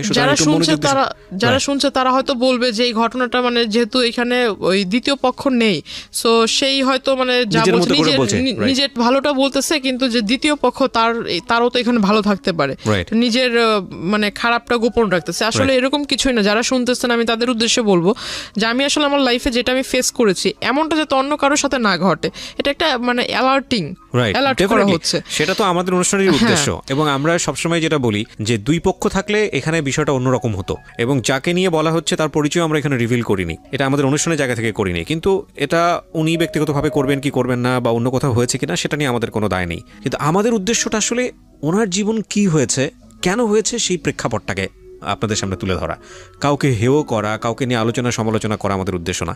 এবং দিন শেষে আপনার জীবনটা যাতে এরকম না হয় সেজন্য আপনি কি স্টেপটা নেবেন সেই লার্নিংটা দেওয়া। ওকে, সো আমরা এইভাবেই আগাতে চাই। জি, তারপর কি হলো? বাসায় আসলো। হ্যাঁ, সে বাসায় আসলো। তো বাসায় এসে ঢুকে মানে আমার মাকে মানে প্রথমেই আমার মার পায়ে ধরে মানে সালাম করে। আপনার মায়ের বয়স ওনার বয়সের চেয়ে কম হবে? আমার ওনার মেয়ের বয়সের মেবি আমার মা। তো যাই হোক, আমার মার পায়ে ধরে সালাম করে ফেলছে। তো আমার মা মানে এমনিতে একটু রাগী, কারণ পুরুষ মানুষের সামনে সে আসে না। তো আমার মা খুব রেগে গেছে, মানে যে আপনার আমাদের ওখানে বলে শলা, আসলে এটা বলা ঠিক হবে কিনা জানি না, তবু যেটা ঘটেছে আমি বলি। তো আমার মা আসলে শলা নিয়ে আসছে হাতে করে, মানে খুব রেগে গেছে যে আমার পায়ে টাচ করলো কেন এই লোক। তার মানে জানতো যেহেতু আগে থেকে, সুতরাং আপনার মা না, আমার মাকে তো আমি ছবি টবি আগেই দেখাইছি, আর সেই লোক চলে আসছে। আর আমি ততক্ষণ অবধি মানে নানার কাছ থেকে শুনছি অন্য ঘরে, মানে মাত্র গোসল করে এসে ঘরে ঢুকছে, আর ওই টাইমে বাইরে থেকে কিন্তু সাউন্ড পেয়েছে, সে বলতেছে আমি আসছি। এইটা শুনে মানে একটু মনের ভিতরে যেটা ধুক ধুক করতেছে আমার। আমি বলতেছি যে এই লোক যদি এখন বাড়িতে মানে আগে পরে সবকিছু বলে, আমি তো আসলে লেখাপড়াটা বুঝি আজকেই আমার শেষ, আর যাইতে পারবো না। আমার মাথা একদম বই টই সব একদম পুড়ে ফেলবে। তো আমি অন্য ঘরে বসে শুধু চুপচাপ মানে ভাবতেছি যে আসলে কি বলবো। বাড়ির লোকের কাছে যখন এই লোকটা তার মতো করে বলবে, বাড়ির লোক আমাকে যখন জিজ্ঞাসা করবে আমি তখন কি করব। তখন ওই লোকের সামনে আমার মা শলা নিয়ে আসে, মানে তাকে দেখাইতেছে শলা দিয়ে বাড়ি মারবে, মানে ঝাঁটা। হ্যাঁ, ওই শলা দিয়ে বাড়ি মারবে। তো ওই লোক বলতেছে যে মানে সে তার ইশারা বোঝে না, ইশারার কথা তো আর বোঝে না ওই লোক। আপনার মা সম্পর্কে তো জানতো যে উনি? না, এগুলো জানতো একেবারে জানতো না। আচ্ছা। তো ওই মানে সে তো ইশারা ভাষা বোঝে না, সে বলতেছে মানে হাত দিয়ে দেখাইতেছে যে আমি ওইরকম কেউ না, আমি আপনাদেরই পরিচিত, আপনাদেরই ওই কি বলে ওই আত্মীয় হব, এরকম কিছু একটা বলতেছে। তো আমার মা আসলে তো মানে মা তো রেগে আছে, হাতে নিয়ে মা বারবার বলতেছে তুই ঘর থেকে বেরো, এরকমটা বলছে। তো আমি ওই ঘর থেকে আসলাম, আসার পর তাকে ডিরেক্ট সবার সামনে জিজ্ঞাসা করলাম যে আপনি এখানে কি করে, মানে অ্যাড্রেস পেলেন কোথায়? বলতেছে যে বললাম না আমার কাছে কোনো কিছু অসম্ভব না, আমি তো সবকিছু জানি, তোমার সম্পর্কে সমস্ত কিছু জানি। মানে আমি আসলে খুব হতভম্ব। আমার নানা একবার আমার দিকে তাকায়, আমার নানু একবার আমার দিকে তাকায়, আমি একবার তাদের দিকে তাকাই, মানে তারা আমাকে গিলটি ভাবতেছে। আমি এখন মানে ভাবতেছি যে আসলে আমি যদি তাদের বাড়ির লোকেরে বলি, এরা কি আদৌ আমার কথা বিলিভ করবে? কোন দিক থেকে বিষয়টা নিয়েছে জানি না। তো নানা বাইরে এসে বলতেছে যে আমাদের বাড়িতে আজ পর্যন্ত যেই আসুক না কেন, সে যদি ফকিরও হয়, সে শুধু খালি হাতে মানে খালি মুখে যায়নি। এখন এই লোকটা যখন ভাতের কথা বলে ফেলছে, আর দুপুরের টাইম, আমরা এখন কেউ খাই নেই, তো ঘরে আমার মাকে জিজ্ঞেস করতেছে ভাত আছে কিনা। তো আমার মা আসলে বিষয়টা কি ভাবছে জানি না, ফ্রিজ থেকে পচা ভাত দিছে। আর তখন ফ্রিজ যে খুলছে, ফ্রিজের ভিতরে যে মাংস টাংস আছে, এইটার সেন্ট আবার উনি পাইছে, যেহেতু খাটে বসা ছিল, উনি সেন্ট পাইছে যে ফ্রিজের ভিতরে মাংস আছে, কিন্তু অথচ আমাকে পচা ভাত দিছে। তখন উনি বলতেছে যে আমাকে ওই কাঁচামরিচ দেন অনেকগুলা, আর পেঁয়াজ দেন। তো আমার মা ওই পেঁয়াজ টেয়াজ ছুলে টুলে নেই, ওইভাবে আইনা একদম তার খাটের ভিতরে ফেইকা মারছে। তো সে আসলে দেখলাম মানুষ নির্লজ্জ হলে কতটুকু নির্লজ্জ হতে পারে, মানে বলা নাই করা নাই, সে হুট করে একজনের বাসায় আসলো, সে নিজে থেকে ভাত চাইলো, ভাত মানে তাকে যে মানুষ এতটা মানে তাকে দেখে এতটা খারাপ বিহেভ করতেছে, তারপর সে উঠে যাচ্ছে না, সে ওখানে বসে আছে, সে ওই ভাতগুলো খেয়েছে। খাওয়ার পর আমার নানাকে বলতেছে ভাই একটা কাগজ থাকলে কাগজ আমাকে দেন। তো পরে আমার নানা কাগজ এনে দিল, কাগজ এনে দেওয়ার পর সে লিখে দিল। আমার মাকে বলতেছে যে আপনার মেয়ে খুব ভালো, আপনার মেয়ে খুব মানে আপনার মেয়ের ভাগ্য খুব বড় হবে, আপনার মেয়ের ভবিষ্যৎটা খুব উজ্জ্বল হবে, আর যদি আপনাদের অনুমতি হয় তাহলে ও আমাদের দলে আসবে, দলে আসার পর দলের কাজ করবে, দলীয় কাজ করবে, তার ফলে আপনারা সবাই খুব ভালোভাবে থাকবেন, এরকম কিছু একটা বলতেছে। তো আমার মাকে যখন লিখে ওটা দিছে, আমার মা একদম কাগজ মানে যেটাকে কি বলে মানে হ্যাঁ ওর দুমড়ে মুছে ওর মুখের ভিতর মারছে। তারপর আমি ওনাকে মানে বাধ্য হই ওনার কলার ধরে বের করতে। তারপরও সে মানে তখন তার যে আমি একটা পুরুষ মানুষ, আসলে যে কোনো পুরুষ মানুষের কলার ধরে সে রাখবে, রাইট? কিন্তু আসলে তার তখন মুখের ভিতর হাসি ছিল, রাগ ছিল না। আমি যে তার সাথে মানে এরকম খারাপ আচরণ করছি, যদি আপনাকে বিলিভ করি তাহলে এটা বলতে হবে যে সে তো জেনেই আসছে তার সঙ্গে এরকম ব্যবহার হবে, সো হি নোজ এভরিথিং। দাবার গুটির চালটা কি হয়? দাবার গুটিতে চালটা হচ্ছে যে আমি যে চালটা দিব, এই চালের পরে কি চাল দিতে পারে সে 8টা 10টা অল্টারনেটিভ যে ভাবতে পারে, সে সবচেয়ে ভালো খেলে। মানে নিয়মটা হচ্ছে এটাই, দাবা খেলার। প্রত্যেকটা মানুষের লাইফস্টাইলে কিন্তু এরকম, ও যেখানে এসছে সম্ভাব্য আচরণ কি হতে পারে আপনার ফ্যামিলি থেকে, ও সব কিছু হিসাব করে এসছে এবং ও মেন্টালি সেট হয়ে এসছে, যদি আপনাকে বিশ্বাস করি, এবং ওর কমন পড়ে গেছে, তো কমন পড়ে গেছে তো রিয়াক্ট করবেন, এটা খুব স্বাভাবিক। তো ওখান থেকে উনি যখন বের হয়ে চলে যায়, হঠাৎ করে মানে উনি যে বাসায় গিয়েছে বা অন্য কোথাও গিয়ে সারেনি, সে আমাকে হঠাৎ করে মেসেজ দিয়েছে আমার নাম্বারে। মেসেজে লিখেছে যে আমি আসলে জানতাম না তোমার বাবা মা এরকম, দেখে খুব কষ্ট হলো, আমি আসলে মানে খুব অনুতপ্ত তাদেরকে দেখে, তাদের এই বিষয় দেখে। বাবা তো নাই, বাবা তো তখন বাসায় নাই। না, বাবা মার সম্পর্কে তো সেটা আগে থেকেই জানে, কিন্তু আয়েশা তো দেখছে আমার মাকে।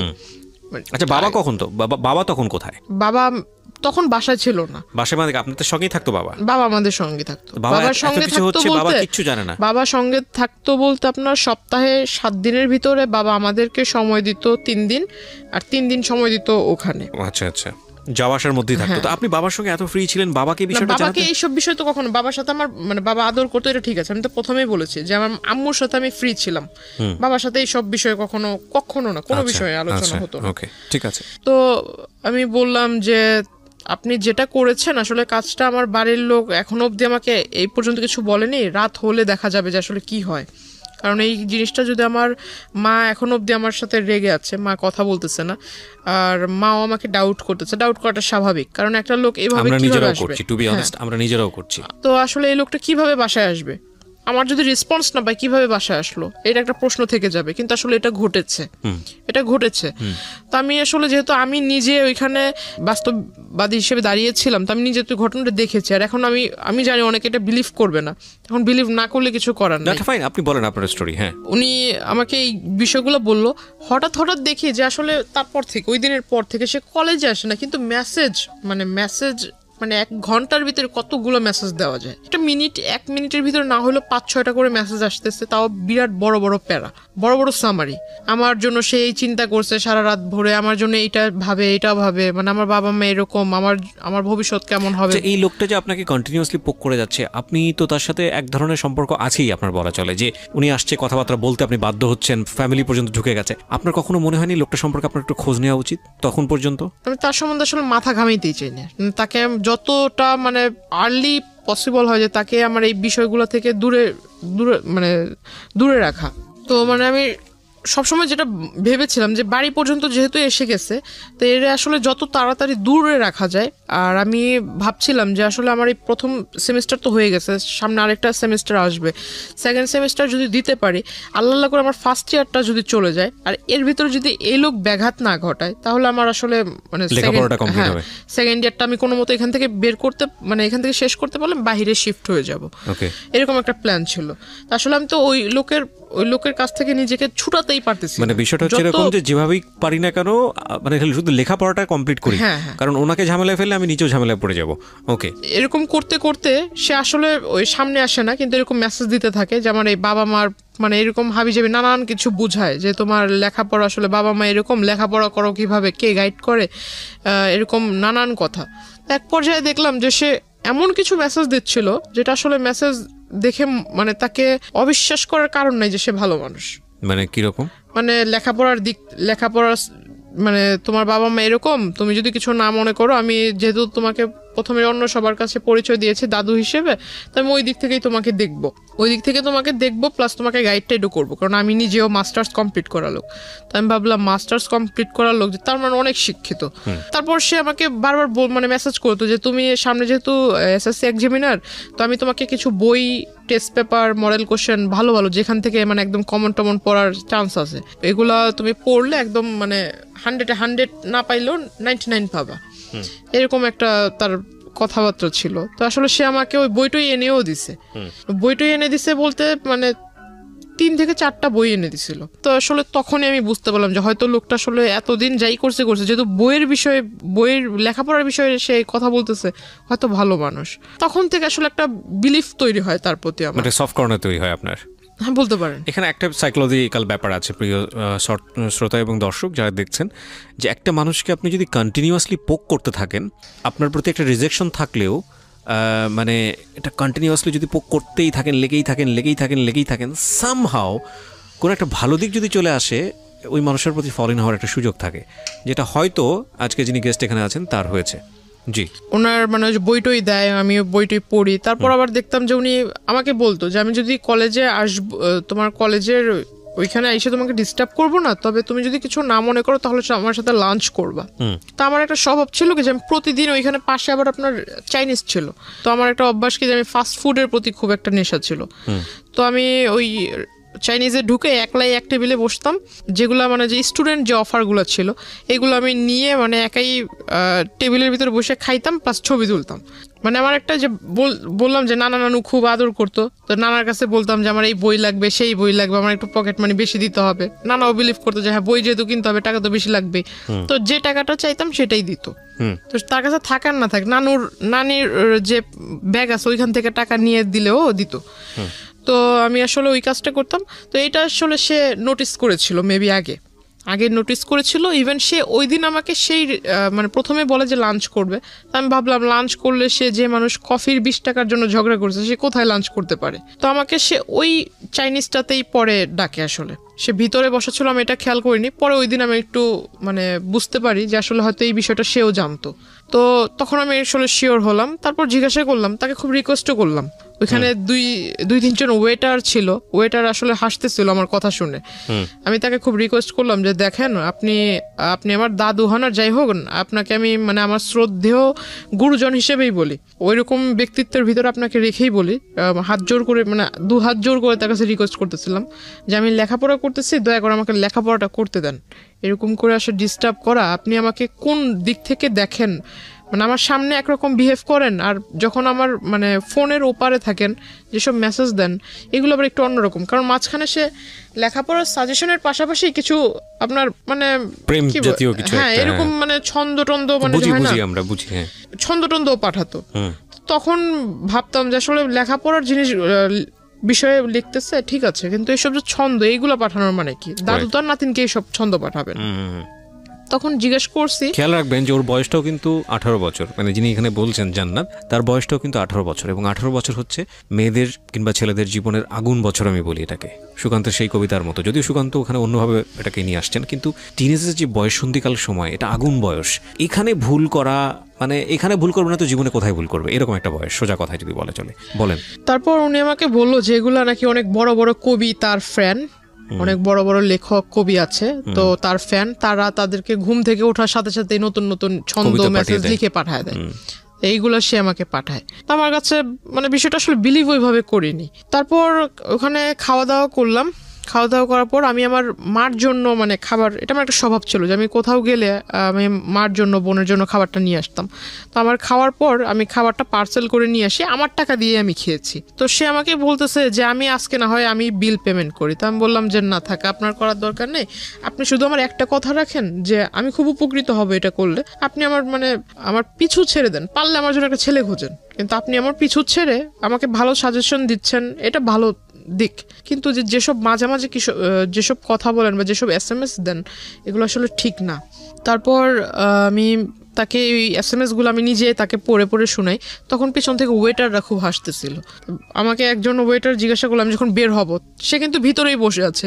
সে ভিতরে বসে আছে বিকজ সে, আমার প্রশ্ন হলো যে এতদিন যে সে আমার সম্পর্কে খোঁজ নিয়েছে, সে যেহেতু জানে যে আমি ওই চাইনিজে খাওয়া দাওয়া করেছি এর আগেও বেশ কয়েকবার একা একা এসে, তাহলে তার ভিতরে হয়তো প্রশ্ন জাগতে পারে যে সে একটা মেয়ে একা একা চাইনিজে এসে কেন খাবে, হয়তো নিশ্চয়ই কারোর সাথে খেয়েছে, এমন প্রশ্ন সে জিজ্ঞাসা করতে পারে। বা সে কেন কি বললো ওটাকে মানে কেন খোঁজ নিল না যে আমি ওইখানে একা একা কি প্রতিদিনই রেগুলার এসে খাই বা কত টাকার খাই, এরকম কিছু একটা। এরকম না করে মানে সে ডিরেক্টলি ম্যানেজার মানে এইগুলো আগে না করে ওই দিন যায় সে ম্যানেজারকে জিজ্ঞাসা করে। এগুলো তো সে আগেও করতে পারতো, যেহেতু সবকিছু জানে সে আগে খোঁজ নিতে পারতো। সে আমি চলে আসার পর ওই দিনই ম্যানেজারের কাছে যা জিজ্ঞাসা করে, সে করে কি মানে মানে টাকা দেয়, টাকা দিয়ে মানে খোঁজ খবর নিবে আর কি, যে আমি এর আগে 2016 শুরুর দিক থেকে যে এই কয় মাসের ভিতরে সে কতবার এসেছে, আমার ছবি দেখায় কতবার এসেছে। তখন মানে ওই ফুটেজগুলো সে নেয়, ফুটেজগুলো নিয়ে ফুটেজগুলো সে করেছে কি ওই যে আপনার স্টুডিওতে মেবি ফুটেজ কাটা যায়, কেটে মেবি এডিট করা যায়, ওখানে কেটে ওই রেস্টুরেন্টে সে তার সাথে এক লোককে নিয়ে গিয়েছিল, লোক নিয়ে তার মানে ভিডিও করে সেটার সাথে ম্যাচ করে দিছে, অথচ ভিডিওতে ক্লিয়ার দেখা যাচ্ছে যে তার সাথে আমার মানে আমি আমার টেবিলে বসা একা, আমার টেবিলের সাথে কেউ বসে খাচ্ছে না, শুধু কিন্তু টেবিল ভরা খাবার, আমি একা, টেবিলের ভিতর অন্য কেউ এসে খাচ্ছে না, এটা মেবি অনেকক্ষণ সময় ধরে, এটা স্পষ্ট বোঝা যাচ্ছে, কিন্তু সে এগুলা করে মানে এটা পরবর্তীতে আমাকে আর কি ব্ল্যাকমেইল করেছে। তো উনি হঠাৎ একদিন আমাকে মাঝখানে আসলে তার সাথে আমার সম্পর্ক ওইরকম মানে আগে যাও নকটক দিত, মেসেজ টেস দিত, হঠাৎ দেওয়া হয় না, হয়তো মেবি তার ফ্যামিলিগত কোনো একটা প্রবলেম ছিল। তো তখন আমি ভালোই দিন যাচ্ছে, তো আমার কিছু বাবা তখন একটু বাইরে ছিল, ইন্ডিয়াতে আবার গিয়েছে, তো মার কিছু প্রয়োজনীয় জিনিস ছিল, তো তখন আবার বাড়িতে হয়েছিল কি যে আমার নানুর সাথে আম্মুর একটু কথা কাটাকাটি হয়েছে। তো আমি একটু খুব জেদি ছিলাম যে এত বছর ধরে আম্মু এখানে আছে, আম্মুকে এত ভালোবাসো, তাহলে আবার এত কথা কেন বলবা, খুব রাগ হয়েছে। তো আমি করেছিলাম কি, পাশের মানে 2-3 বাসা পরে পাশের বাড়িতে এক আত্মীয়র বাসাতে রুম ভাড়া দিত, তো আমি আম্মুকে নিয়ে ওখানেই যাই, ফার্স্ট ওখানেই গেলাম। তো যাওয়ার পর ওখানে কিছুদিন রইলাম, তো এখন আম্মু বলতেছে যে অনেক জিনিস কমতি আছে, এগুলো লাগবে। তো আমি বললাম যে ঠিক আছে, তা আমি নিজেই যাব। তো আম্মু বলতেছে যে তাহলে তুমি কিভাবে আনবে? তো আমি বললাম না, আমি একজন নিয়ে যাব সাথে করে, কারণ নৌকাওয়ালা হোক বা রিক্সাওয়ালা হোক, এদেরকে দিয়ে নিয়ে আসবো।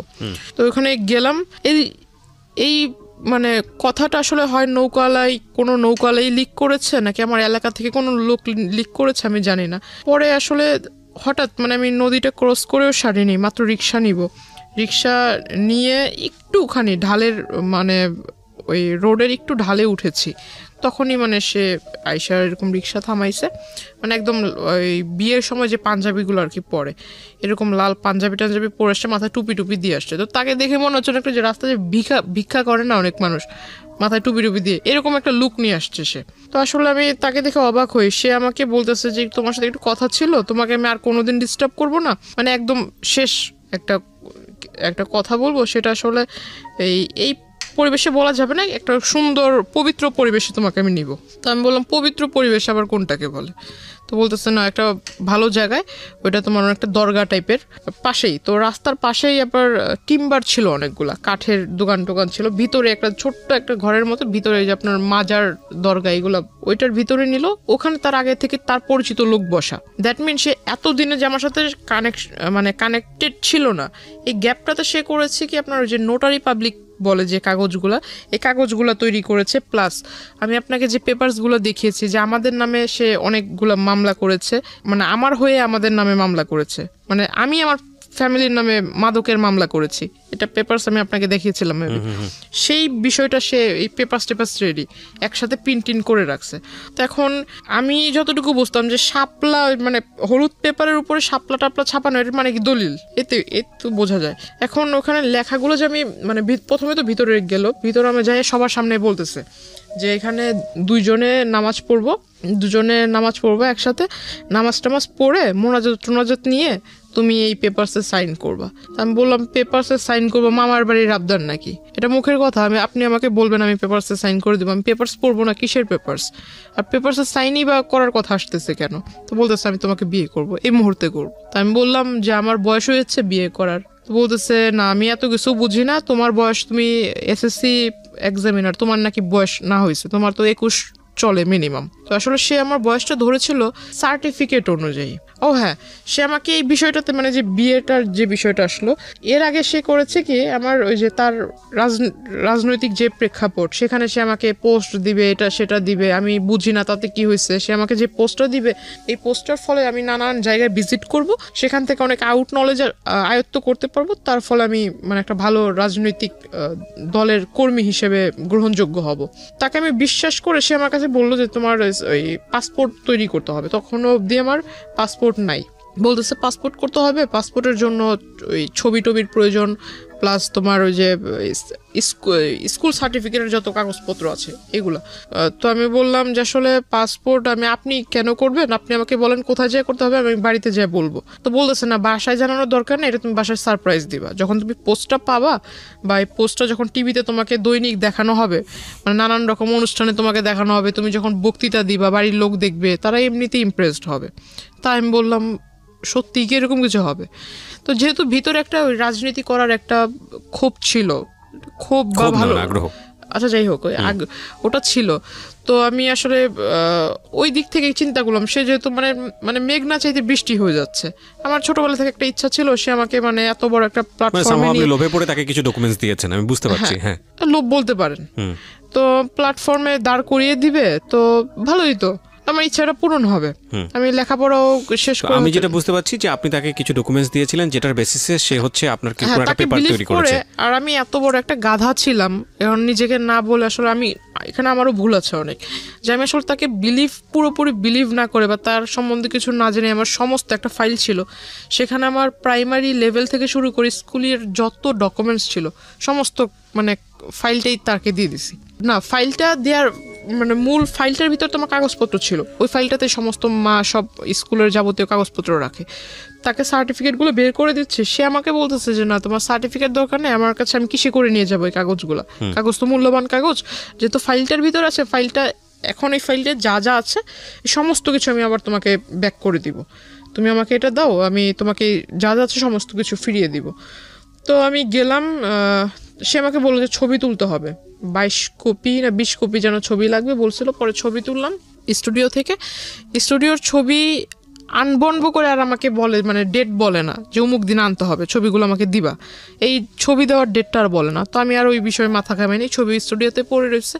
সে ওই সার্টিফিকেটের ফটোকপির সাথে ফটোকপি আর ওই আপনার ওই ফটোকপির ডেট দিয়ে সে আর কি বলে যে আমি বিয়ের বয়স আমার হয়েছে, কারণ সার্টিফিকেট আমার 4 বছর বয়সে মেবি আমাকে স্কুলে ভর্তি করা হয়, আমাকে বয়সটা বাড়িয়ে দিছিল কারণ আমার গ্রোথের কারণে। আপনাকে তারপর কি করলেন? সার্টিফিকেটের অনুযায়ী সে আমাকে ওই বয়সটা দেখায় বেশি।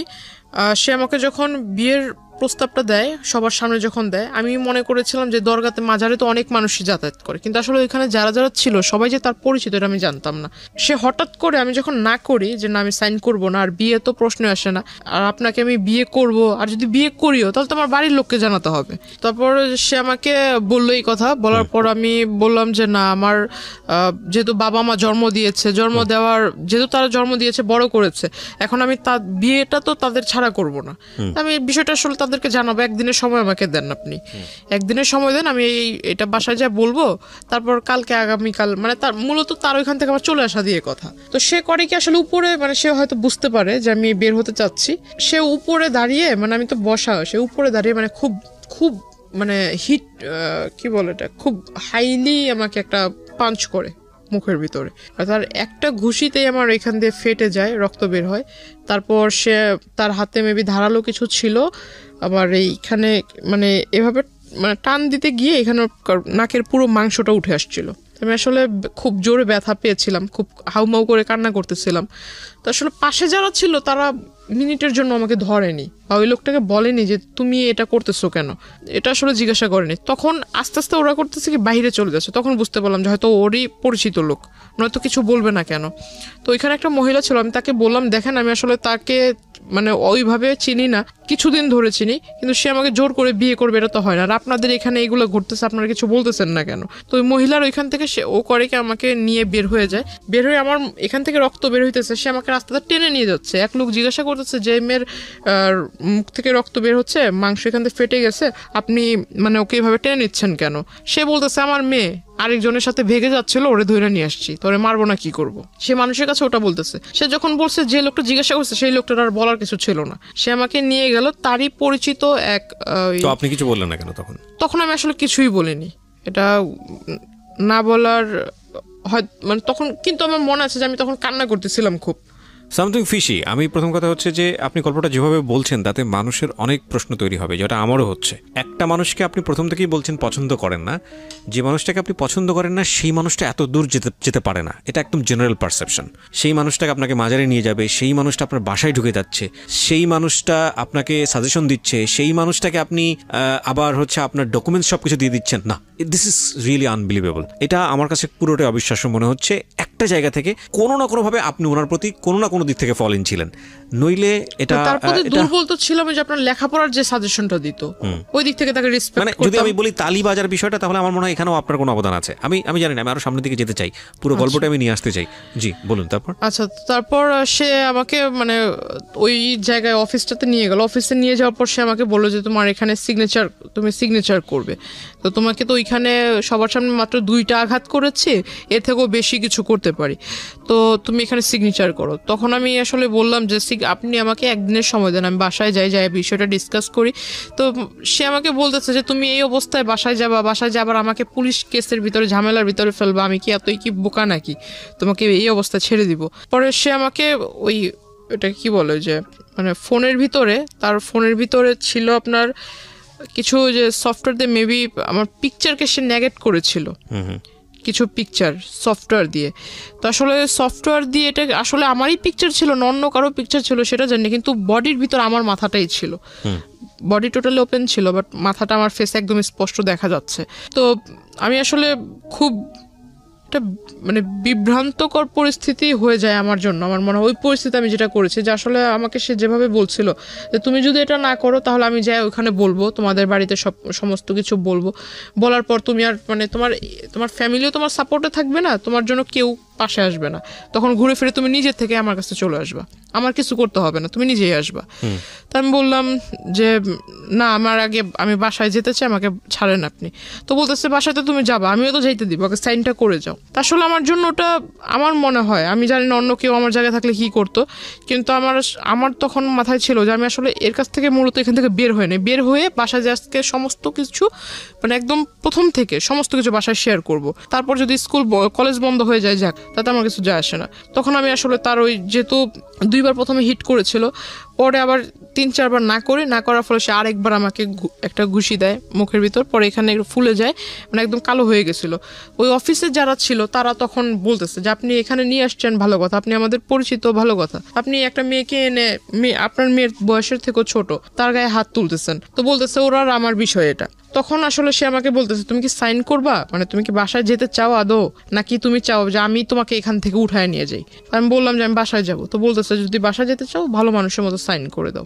সাইনটা মানে কি বিয়ের কাগজে কাবিননামাতে সাইন? কাবিননামা আসলে সে আমাকে জাস্ট উপরে, আমি যখন পড়তে যেহেতু কাগজে সাইন করবো তাকে জিজ্ঞাসা করলাম যে কাগজে তো এমনি সাইন করবো, তো আমি একটু পড়ে নেই কি কি লেখা আছে, আমার তো পড়ার দরকার আছে। তো আসলে সে আমাকে পড়তে দিচ্ছিল না, সে শুধু বললো যে সাইন করার যে দাগটা থাকে সেখানে আবার নিচে দেখলাম যে সাক্ষীটা কে লেখা ছিল।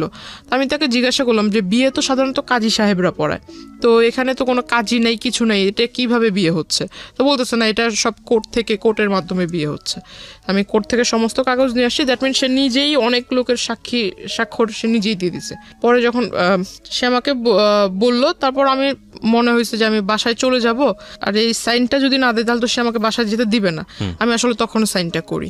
আচ্ছা, সাইনটা করার পর সে শুধু মানে সবচেয়ে খারাপ লাগছিল যে সে আমাকে দেখতে দিচ্ছিল না, লেখাগুলো দেখতে দিচ্ছিল না, শুধুমাত্র সাইন করার যে জায়গাটা ওই জায়গাটাই দেখতে। আর আরেকটা জিনিস দেখাইছে, সেটা হলো যে জায়গায় ছবি থাকে, দুজনের ছবি থাকে, সেখানে আমি দেখলাম যে সেখানে আমার কোনো ছবি না, ফেসবুক থেকে ডাউনলোড করে মানে একটা ছবি ডাউনলোড করে সেটাকে সে বের করছে, সাথে করে সেই নিয়ে আসছে ছবি, সেই সাথে করে ছবি নিয়ে আসছে আমার ছবি, সে ওখানে আমার সামনে গ্লু দিয়ে লাগাই দেওয়ার পর সে আমার সিগনেচার নিল, তারপর বললো যে ঠিক আছে এবার তুমি চলে যাও। বাসায় এসে সবাইকে বলার পর সবাই আমাকে খুব মানে রাগারাগি করে, প্লাস মা অনেকগুলো চর থাপ্পড়ও মারে, তো মানে খুব কান্নাকাটি করতেছিলাম। তখন বাবা সিদ্ধান্ত নিল যে না, তোমার আর লেখাপড়া করার দরকার নেই। তো ওখান থেকে আমার কলেজ স্টপ হয়ে গেল। কত সালের ঘটনা এটা? 2016 সাল, মাত্র কয়েক বছর আগের ঘটনা। হ্যাঁ, আমার কলেজে যাওয়া বন্ধ হয়ে গেল, ইভেন আমার ফোনটাও আমার কাছ থেকে নিয়ে নেওয়া হলো। একটা দাওয়াত ছিল, বিয়ের অনুষ্ঠানের দাওয়াত, তো সেখানে আমি, আমার আম্মু, আমার ছোট বোন, আমরা 3 জনই যাচ্ছিলাম সিএনজিতে করে। ওকে, সিএনজিতে করে যাওয়ার পথে হঠাৎ এটা আসলে তাকে হয়তো যদি কেউ নাই বলতো তাহলে তো সে তো জানতো না যে আমরা বের হব এখন। উনি করে কি যে আমাদের পিছন থেকে মানে গাড়িতে করে উনি ফলো করার পর উনি ওইখান থেকে আমাকে নিয়ে যায়। আপনি যে বাসায় গিয়ে বলার পরে আপনার ফ্যামিলি থেকে লেখাপড়া বন্ধ করে দিল, বাট আপনি যে সাইন করেছেন এত কিছু হয়েছে এগুলো বলেছি। বলার পরে তারা কি স্টেপ নিল? তারা আমাকে মানে একটু বাড়ির লোক যা করে আর কি করেছে, গায়ে হাত তোলায়, সেটা আপনার উপর করেছে। কিন্তু এটা তো যেহেতু আপনি সাইন করে আসছেন, এটা তো তখন পুলিশকে ইনফর্ম করা উচিত ছিল। সেটা করা হয়েছিল না হয়নি? সেটা ওরকম কোনো কিছু করেনি। না। দেখেন মানে একটা কথা আছে, মানে আমার প্রতি আসলে সবাই মানে এমন হচ্ছিল যেন আমি তাদের কোনো ফ্যামিলি মেম্বার না, আমাকে এমন ভাবে সবাই মনে করছিল যে আপনারই দোষ এটা। হ্যাঁ রাইট। আমাদের এই গল্পের যে বিন্যাস বা যেভাবে আপনি এখানে উপস্থাপন করেছেন, এখানে অনেক মানুষই আপনার দিকে সন্দেহের তীর তুলবেন, এটা তোলার যথেষ্ট যুক্তিও আছে, সেগুলো নিয়ে আমি শেষের দিকে কথা বলবো। তার আগে আমি একটু জানাতে চাই যে দেখেন ফলস কোথায় কোথায় হচ্ছে। ফ্যামিলিতে জানিয়েছে এরকম একটা ঘটনা ঘটে গেছে, আমি কিন্তু অনেকগুলো পেপারে সাইন করে এসেছি, তারপরে উচিত ছিল তাৎক্ষণিকভাবেই পুলিশের কাছে যাওয়া এবং গিয়ে এই ঘটনা বলা পুলিশকে। ওনারা কিন্তু সেটা করেননি, তখন পর্যন্ত ওনারা পুলিশ নিয়ে চিন্তা করেননি, কোর্ট নিয়ে চিন্তা করেননি। কিন্তু এই ধরনের ক্রেজিনেস যদি একটা মানুষ দেখায় কারোর প্রতি, তাহলে অবশ্যই প্রথমেই পুলিশকে সেটা ইনফর্ম করা উচিত। নইলে অনেকে মনে করতে পারে যে পুলিশের কাছে বলবো না, ফ্যামিলির এই প্রবলেমগুলো নিয়ে মানুষকে জানাবো না, শেষ পর্যন্ত ওই যে বলে না, যেটা প্রথমেই সমাধান হয়ে যেতে পারতো, শেষ পর্যন্ত এটা এত বড় হয়ে বাস্ট হয় যে শুধুমাত্র এটা ফ্যামিলি মেম্বার না, এটা পুরো দেশের লোকই জানে। রাইট নাও এই মেয়েটার ক্ষেত্রে এখন তাই হচ্ছে। তো এরপরে আপনি কি করলেন? কোথাও যাচ্ছিলেন বোধহয়, সিএনজি নিয়ে কিছু একটা। আমরা উনি আমাদের পিছনে ফলো করতেছিল। আমাদের বলতে আপনার সঙ্গে কে কে ছিল? আমি, আমার মা, আমার ছোট বোন। ওকে, তারপর তিনজনই যাচ্ছিলাম দাওয়াতে। তারপর তো পিছন থেকে উনি গাড়ি দিয়ে ফলো করছিল, তো ওনার সাথে আবার তিনজন ছেলেও ছিল ইয়াং এজের। উনি গাড়িতে বসা ছিল। উনি হঠাৎ করে ওভারটেক মেবি বলে এটাকে, পিছন থেকে গাড়ির সামনে এসে দাঁড় করিয়ে দেয়। তো হঠাৎ করে সিএনজি ওয়ালা থামায়, থামানোর পর ওই সিএনজি ওয়ালাকে ওই ছেলেরা ইসা বলতেছে যে ভিতরে আমাদের লোক আছে, ওরা মানে আমরা ওদের সাথে কথা বলবো। আসলে আমি ছেলেদেরকে দেখে চিনতে পারিনি। পরে পিছন থেকে যখন বলতেছে যে তোদের ভাবিকে কিছু বলিস না, কোনো মতো খালি গাড়ি থেকে নামা, তখন আসলে তার কণ্ঠ টোন শুনে বুঝতে পারি। তখন আমি গাড়ি থেকে নাইমা যায় তাকে ডিরেক্টলি জিজ্ঞাসা করি যে এগুলো করার মানে কি। তো উনি আমাকে ডিরেক্ট বলতেছে যে তোর সাথে আমার এই সম্পর্ক হয়ে গেছে, যেভাবেই হোক হয়েছে, আমার ইচ্ছা ছিল, আমার ইচ্ছা পূরণ হয়েছে, তো তুই আমার সাথে যোগাযোগ কেন বন্ধ করলি, যোগাযোগ কেন রাখলি না? তো রাস্তার মধ্যে এটা হচ্ছে, আশেপাশের লোকজন ছিল না? ওই রাস্তাটা আসলে একটু নির্জন টাইপের ছিল, যে টাইমটা ছিল ওই টাইমটাতে এত মানুষ ছিল না। ওকে। আমাকে বলতেছে যে তোর ভিতরে কি একটু ভয় জাগলো না যে আমি এই পেপারস দিয়ে ওই আই মিন তুই তোর সাথে যে আমার এই যেভাবে হোক বিয়ে হয়েছে, এই কাগজ টাগজ দিয়ে তোর কিছু করব, তোকে ভয়ভীতি দেখাইতে পারি, এরকম কোনো ধারণা কি তোর মনে আসেনি? ওইখান থেকে আমাকে সে আমার মার ওইখান থেকে সে সামনে আসে। আমার মা তাকে তো প্রথম দিনে একবার দেখছে, তাকে চিনে। মার সামনে এসে সে যখন আমার বোনকে একটু টাচ করতে যায়, আমার মা তাকে মানে এরকম মানে চড় দেয় গালের ভিতরে। সে রেগে গিয়ে আমার মাকে আর কি ধাক্কা দেয়, আমার মা পড়ে যায়। তো হঠাৎ ওই সিএনজিওয়ালা যখন বলতে যায় যে আপনি কি এরকম এসে করতেছেন, তখন সিএনজিওয়ালাকে ওই তিনটা ছেলে মারে। ওই সিএনজিওয়ালাকে মারা দেখে ওই আশেপাশের কবরস্থানের ওইখান দিয়ে ফুটপাথ দিয়ে লোক হেঁটে যাচ্ছিল, তারা আসার পর বলতেছে যে এখানে কিসের গ্যাঞ্জাম হচ্ছে, আবার ওই সিএনজিওয়ালাকে মারলেন, আপনি কে? তখন সে পেপারস বের করে দেয় যে আমার বউকে বিয়ে হয়ে গেছে কিন্তু আমার কাছে তুলে দিচ্ছে না, আমার বউকে তার ফ্যামিলি তার গার্ডিয়ান আটকায় রাখছে বাসায়।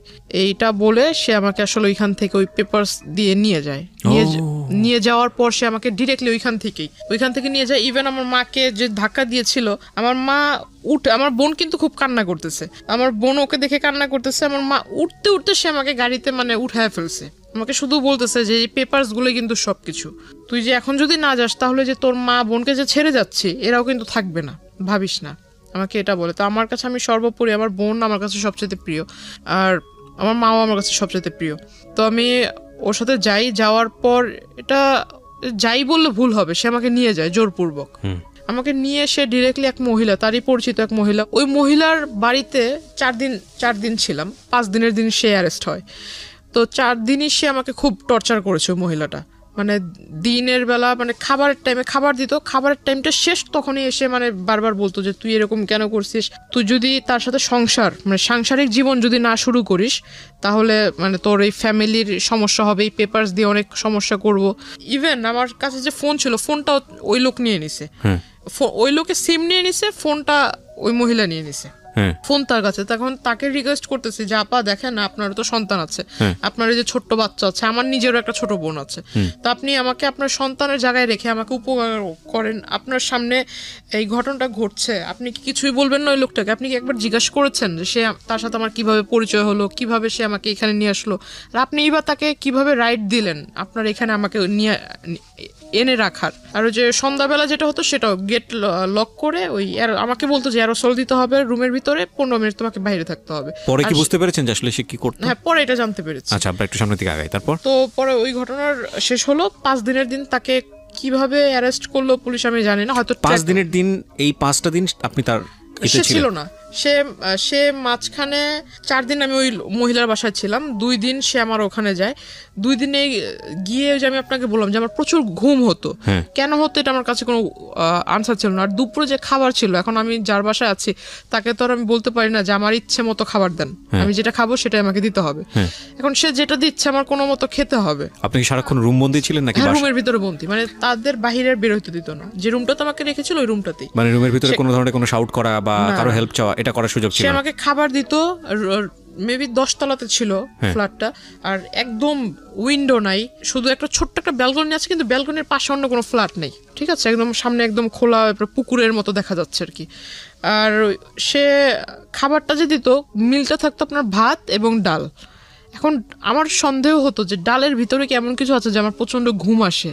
আর ওই 2 দিন, মানে যে 2 দিন ওই লোকটা আসছিল, ওই 2 দিন আসলে সে আসছিল যেটা আমি জানি না, কিন্তু সে যাওয়ার পর আমি জানতে পারছি, ওই মহিলা বলছে যে উনি আসছিল। তো এর মাঝে যে কি হয়েছে আসলে আমার মনে নাই, কিন্তু আমার বডি নিয়ে আমার একটু ফিল হচ্ছিল যে আমার সামথিং চেঞ্জ। হ্যাঁ, আমার মানে প্রচুর শরীর ব্যথা করছিল।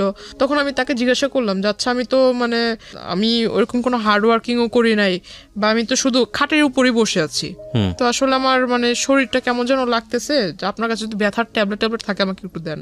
তো বলতেছে না, তোমার কিচ্ছু হয়নি, তুমি সুস্থ, হয়তো রুমের ভিতরে সারাক্ষণ বসে থাকো এই জন্য এরকম। তো আমি বললাম যে রুমে যেহেতু সারাক্ষণ আপনি বলতেছেন আমি বসে থাকি, তাহলে আপনার ওখানে কোনো একটা কাজটা দেন, আমি ছোট ছোট মানে আপনাকে হেল্প করি, আপনার কাজে হেল্প করি। বলতেছে না, তোমার ওই রুমেই বসে থাকো। মানে আপনি তো নর্মালি ছিলেন, আপনার কথা শুনে যেটা মনে হচ্ছে মেন্টালি নর্মাল ছিলেন। লাইক আপনাকে তো এক জায়গায় ব্লক করে ফেলেছে, আপনার তো সামহাউ ফ্যামিলি ওখান থেকে এসকেপ করার কথা, ওইখান থেকে আপনার একটা আর্জি থাকা উচিত যে যে কোনোভাবেই হোক আমাকে এখান থেকে বের করো বা এরকম কিছু একটা। না, এটা তাকে ওই মহিলাকে তো অনেকবার কনভিন্স করেছি, প্লাস ওই মহিলার সাথে দেখা করার জন্য ওনাদেরই দলের কিছু লোক এসেছে, মানে এটা দেখার জন্য যে আসলে ওই লোক আমাকে কেনই বা আনছে এখানে, এনে এখানে রাখছে। মানে তাড়াতাড়ি মানে যে মহিলাটার বাসায় রাখলো ওই মহিলার সাথে ওই লোকের খুব ভালো রিলেশন, আবার ওই লোকের অগোচরে, ওই ব্যক্তির অগোচরে ওই মহিলা আবার তাদেরই দলের যে তাদের যে রাজনৈতিক দল, ওই দলের মানুষদের সাথে ওই লোকের ব্যাপারে খারাপ আলোচনা করতেছে। এটা আমি আমার রুম থেকে শুনছি, বাইরে যারা কথা হচ্ছে। তখন আমাকে হঠাৎ ডাকলো সবাই, ডাকার পর আমাকে বলতেছে আচ্ছা, আপনার ভিতরে এমন কি দেখে সে এত পাগল হয়েছে? আসলে কি আপনাদের জমি জমার জন্য কি আপনাকে বিয়ে করা, নাকি আপনাদের সাথে আসলে ভালোবাসার কোনো সম্পর্ক আছে? তখন আমি তাদেরকে ফুল ডিটেলস বলি। তো আমি বললাম যে দেখেন, পারলে আমাকে একটু মানে একটু উপকার করেন, হয় আমার বাড়ির লোকের সাথে কথা বলায় দেন, আর না হয় আমাকে আপনারা একটু নিজ দায়িত্বে বাড়িতে পৌঁছায় দেন।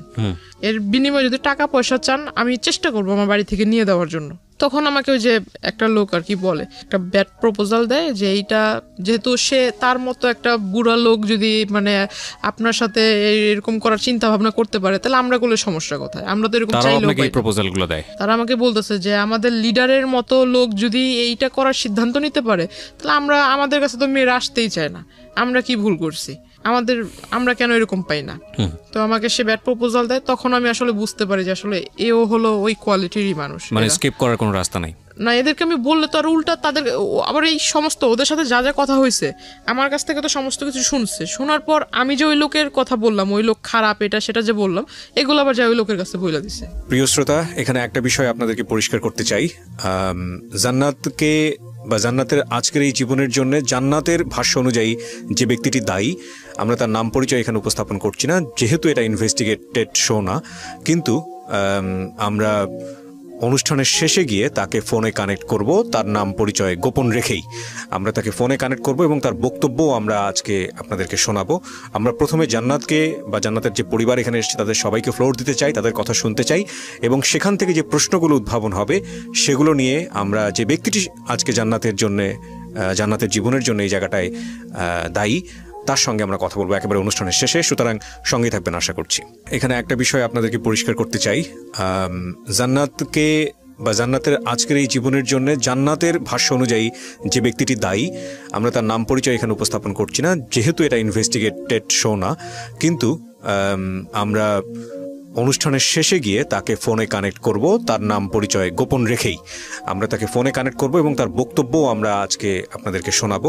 আমরা প্রথমে জান্নাতকে বা জান্নাতের যে পরিবার এখানে এসেছে তাদের সবাইকে ফ্লোর দিতে চাই, তাদের কথা শুনতে চাই, এবং সেখান থেকে যে প্রশ্নগুলো উদ্ভাবন হবে সেগুলো নিয়ে আমরা যে ব্যক্তিটি আজকে জান্নাতের জীবনের জন্য এই জায়গাটায় দায়ী, তার সঙ্গে আমরা কথা বলবো একেবারে অনুষ্ঠানের শেষে। সুতরাং সঙ্গেই থাকবেন আশা করছি।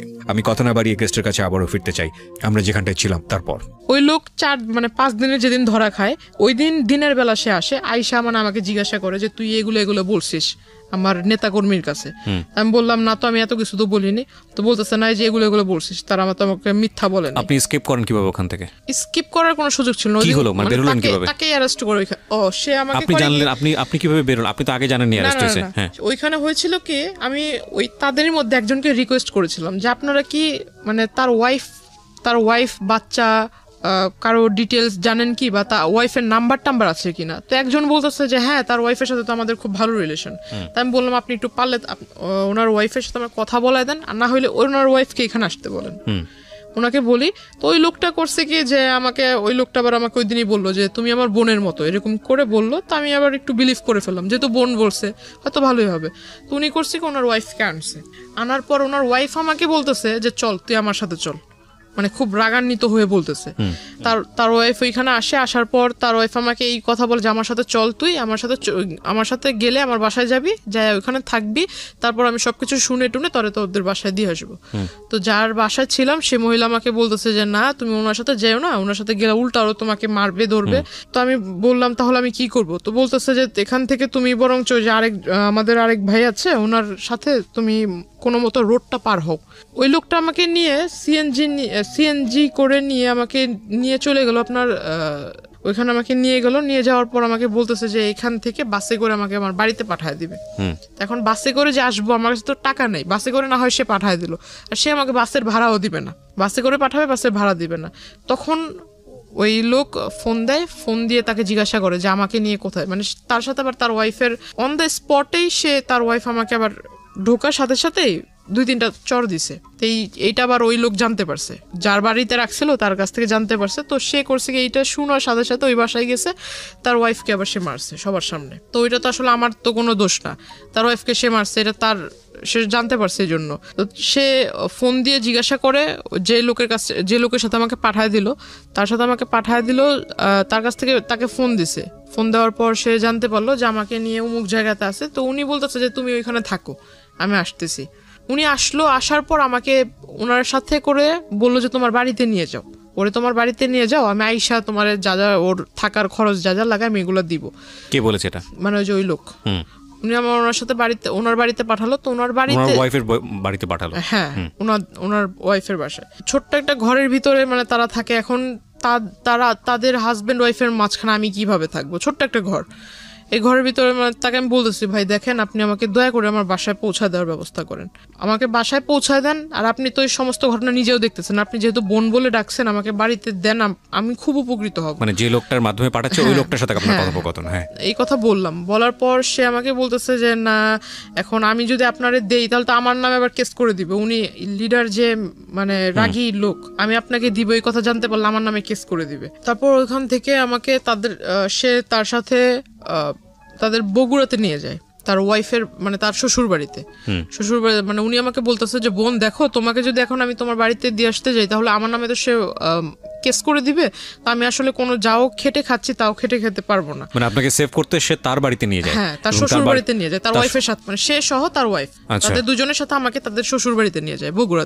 আপনি কি ইন দ্য মিন টাইম আপনার ফ্যামিলির সঙ্গে যোগাযোগ করতে পেরেছিলেন? কল করেছিলাম কিন্তু সেটা বলে দিছে ওনার ওয়াইফ বলে দিছে। আপনার ফ্যামিলির সঙ্গে কথা হয়েছে? আপনার মার সঙ্গে কথা হয়নি, কল করেছিলাম, কল রিসিভ করেনি। ওকে, আননোন নাম্বার দেখে কল রিসিভ করেনি। কিন্তু এটা আবার অলরেডি আপনাকে যে চিন্তাই করেছে বা যে অপহরণ করেছে সে ইনফর্ম হয়ে গেছে। ওকে, তারপর জেনে গেছে। তারপর ওই বগুড়া থেকে সে হয়তো কোনো কিছু একটা ভেবেছে ওইখানে সেফ না বা আমাকে রাখলে সে ধরা খায় যাবে। আর এই মাঝখানে সে জানতে পেরে গেছে তাকে অনেক সাংবাদিক বা পুলিশের লোক সোর্স তাকে ফোন করেছে, এটা সে জানতে পেরেছে। আর সে হয়তো কিছুটা ধারণা করতে পেরেছে যে পুলিশ তাকে খুঁজছে, এরকম কিছু। মানে সামহাও আপনার ফ্যামিলি থেকে স্টেপ নিয়েছে ইতিমধ্যে। ওকে, আমাকে বগুড়া থেকে ওই রাতের মানে যেদিন গেলাম বগুড়াতে আমাকে নিয়ে গেল সেদিনই ভোরবেলা, মানে সন্ধ্যাবেলা এখান থেকে গেল, ওইখানে যে পৌঁছেছি রাতের মেবি 2টার দিকে বা 2:30টার দিকে। ভোরবেলা সে আমাকে ওইখানে চলে গেছে আনার জন্য। সে আনবে, এটা কিন্তু 5 দিনের ঘটনা। সে আমাকে আনার পথেই মানে ওই সে ধরা খায় আর কি পুলিশের কাছে। হ্যাঁ, পুলিশ তাকে অ্যারেস্ট করে। তাকে অ্যারেস্ট করে আমাকে থানায় বসায়। থানায় বসানোর পর আমাকে মানে যে মামলা নিবে এটা জিজ্ঞাসাবাদ করতেছে, তখন তার ওয়াইফ আসে। তার ওয়াইফ আইসা মানে আমাকে ওই ফোনের ভিতরে দেখায় যে আমি ওই যে আপনাকে বললাম যে গোসল করবার ঢোকার আগে যে 15 মিনিট আর সন্ধ্যাবেলা ঘুমানোর যে 15 মিনিট যে একটা ব্রেক দিত, ব্রেকের ভিতরে মহিলা ঘরের ভিতরে যাই করতো ওটা, তখন আমার সন্দেহটা বাস্তবায়ন হয় যে হয় কোনো স্পাই ক্যামেরা নয়তো কোনো ফোন সেখানে সেট করা থাকতো। আর সেই গোসল করার ভিডিও প্লাস আমি যে ঘুমাতাম, তো ঘুমের সময় মানুষ কোন টাইপের হয়ে যায় এটা তো কোনভাবে ঘুমায় এটা তো বলা মুশকিল। তো আসলে এই সমস্ত কিছু ইভেন আমি ঘরে বসে বসে যে আমার ফ্যামিলির কথা মানে একা একা কথা বলতাম, সে সমস্ত কিছু ফোনের ভিতরে রেকর্ড হয়ে আছে। তো এই সমস্ত কিছু আমাকে তার ওয়াইফ দেখায়, থানার ভিতরে আসে, আইসা আমাকে দেখানোর পর সে আমাকে আবার তার বাচ্চা 2টা বাচ্চা আমাকে বলতেছে, তুই যদি আমার বাচ্চাদের দিকে তাকায় আমার বাচ্চার বাবাকে যদি সেভ না করিস, আমার বাচ্চা বাবা যদি জেলে চলে যায় তাহলে তোর জীবন শেষ। মানে এগুলো আমি পুরো একদম নেটের ওয়ার্ল্ডে ছেড়ে দিব। এটা ওর ওয়াইফ বলে? হ্যাঁ, ওনার ওয়াইফ বলে। তো এটা আমাকে প্রায় মানে বারবার বলতেছে। আমি ভিডিওটার এই কোশ্চেনটা যদিও কোশ্চেনটা প্রাসঙ্গিক, কিন্তু অনেকেই মাইন্ড করতে পারেন, তারপর আমি করছি কেন করছি সেটা আমি একটু পরে বলবো। সেটা হলো, এগুলো কি সলো ভিডিও ছিল, শুধু ওয়াশরুমের ভিডিও ছিল, নাকি ওই ভদ্রলোক যখন আপনাকে স্লিপিং পিলগুলো খাইয়েছে তারপরে উনি আপনার সঙ্গে কি করেছে না করেছে সেগুলো ভিডিও করেছে? না না, ওইরকম না, শুধু গোসল করার ভিডিওগুলো ছিল। আমি প্রশ্নটা এই কারণেই করেছি যে এটা যদি সলো ভিডিও হয় তাহলে ডেফিনেটলি এটা যদি সে ওখানে ছাড়ে, সলো ভিডিও না যে কোনো ভিডিও যদি উনি ছাড়ে ইন্টারনেটে, যেটা ওনার ওয়াইফ আপনাকে থ্রেট করেছে বা এরকম কোনো কিছু করেছে, আচ্ছা আপনি আজকালকার যুগের একটা মেয়ে, আমি প্রশ্নটা মানে একটু রাগেই করছি আপনাকে, আপনি কি জানেন না বাংলাদেশে সাইবার ক্রাইম নামে একটা আইন আছে? এটা নিয়ে আমাকে আসলে পরে এটা নিয়ে অনেকেই আমাকে অনেক কথা শুনেছে, এবং এটা কত শক্তিশালী আইন এটা আপনি জানেন? কিন্তু আমার জন্য আসলে যে আমি আপনাকে বললাম না যে আমি কারোর সাথে মিশি নাই, কাউকে ফ্রেন্ড করি নাই, কারোর সাথে নিজের কথাগুলো শেয়ার করতাম না, এটা আমার একটা বড় খারাপ পয়েন্ট ছিল। পৃথিবীতে কারো মানে বাংলাদেশে কারো বাবারও সাধ্য নাই, যদি কথাটা এভাবে বলাটা উচিত না, যে কোনো মেয়ের বা কারো কোনো পার্সোনাল ইস্যু ভিডিও করে সেটা ইন্টারনেটে ছেড়েছে এবং তারপরে যে ভিকটিম হয়েছে সে যদি খালি মামলা করে এবং সে যদি কোনো আইনি স্টেপ নেয়, এটা কারো মানে বললাম তো, এটা মানে কারোর সাধ্য নাই যে সেটাকে তার হাত থেকে বাঁচায়। কারণ অনেকেই মনে করে যে আমি অন্য কারো আইডি থেকে ছাড়বো, অন্য কারো থেকে ছাড়বো, এটার কিছু এটাকে বলে মানে আইপি ট্র্যাক করে এটা ইজিলি বের করা সম্ভব, যেটা কে করেছে এটা বের করা কোনো ব্যাপারই না, এবং এটা খুব ইজিলি বের করা সম্ভব। এবং এগুলো অহরহ উদাহরণ আছে ইন্টারনেটে, ফেসবুকে এরকম ঘটনা ঘটতেছে এবং তারা অ্যারেস্ট হচ্ছে। যাই হোক, তারপরে কি হলো?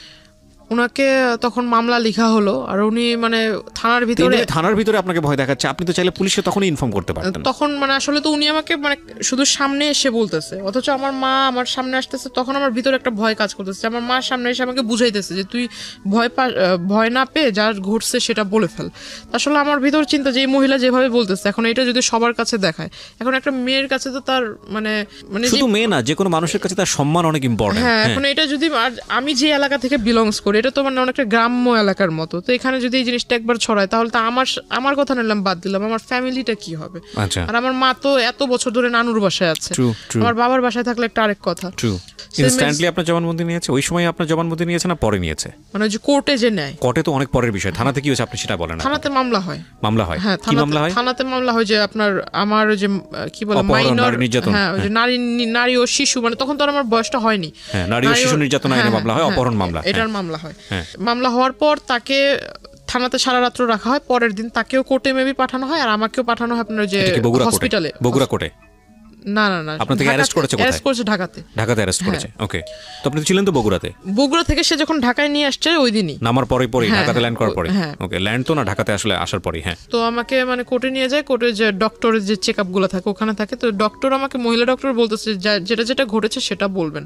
এখন মহিলারা তো আমি আর বলতে পারি না যে আমার এই মানে আমি তো নিজেই কনফিউজ যে আমাকে আদৌ কোনো ট্যাবলেট খাওয়াইছে কিনা, আদৌ আমাকে কোনো মানে কিছু খাওয়াইছে কিনা। এখন আমি বলতেছি যে না, আসলে ওরকম কিছু না। আমার ভয়টা ছিল যে ওনার ওয়াইফ যদি কিছু একটা করে ফেলে, আমাকে যেভাবে বলতেছিল, আর ওনার ওয়াইফের ব্যবহারটা খেয়াল করবেন প্রিয় দর্শক এবং শ্রোতা। একটা যেটা হচ্ছে মামলা কিন্তু হয়েছে অপহরণ, নারী নির্যাতন মামলা, ওখানে কিন্তু ওই মামলা কিন্তু তিনি অ্যারেস্ট, কিন্তু মামলা যেইটার উপরে বেসিস করে মামলার গতিবিধি যাবে সেটা হলো এই মেডিকেল রিপোর্টটা। এটা খুব ইম্পর্টেন্ট, এবং হ্যাঁ, মেডিকেল রিপোর্টটাতে যেটা আসতেছে সেটা খুবই ইম্পর্টেন্ট।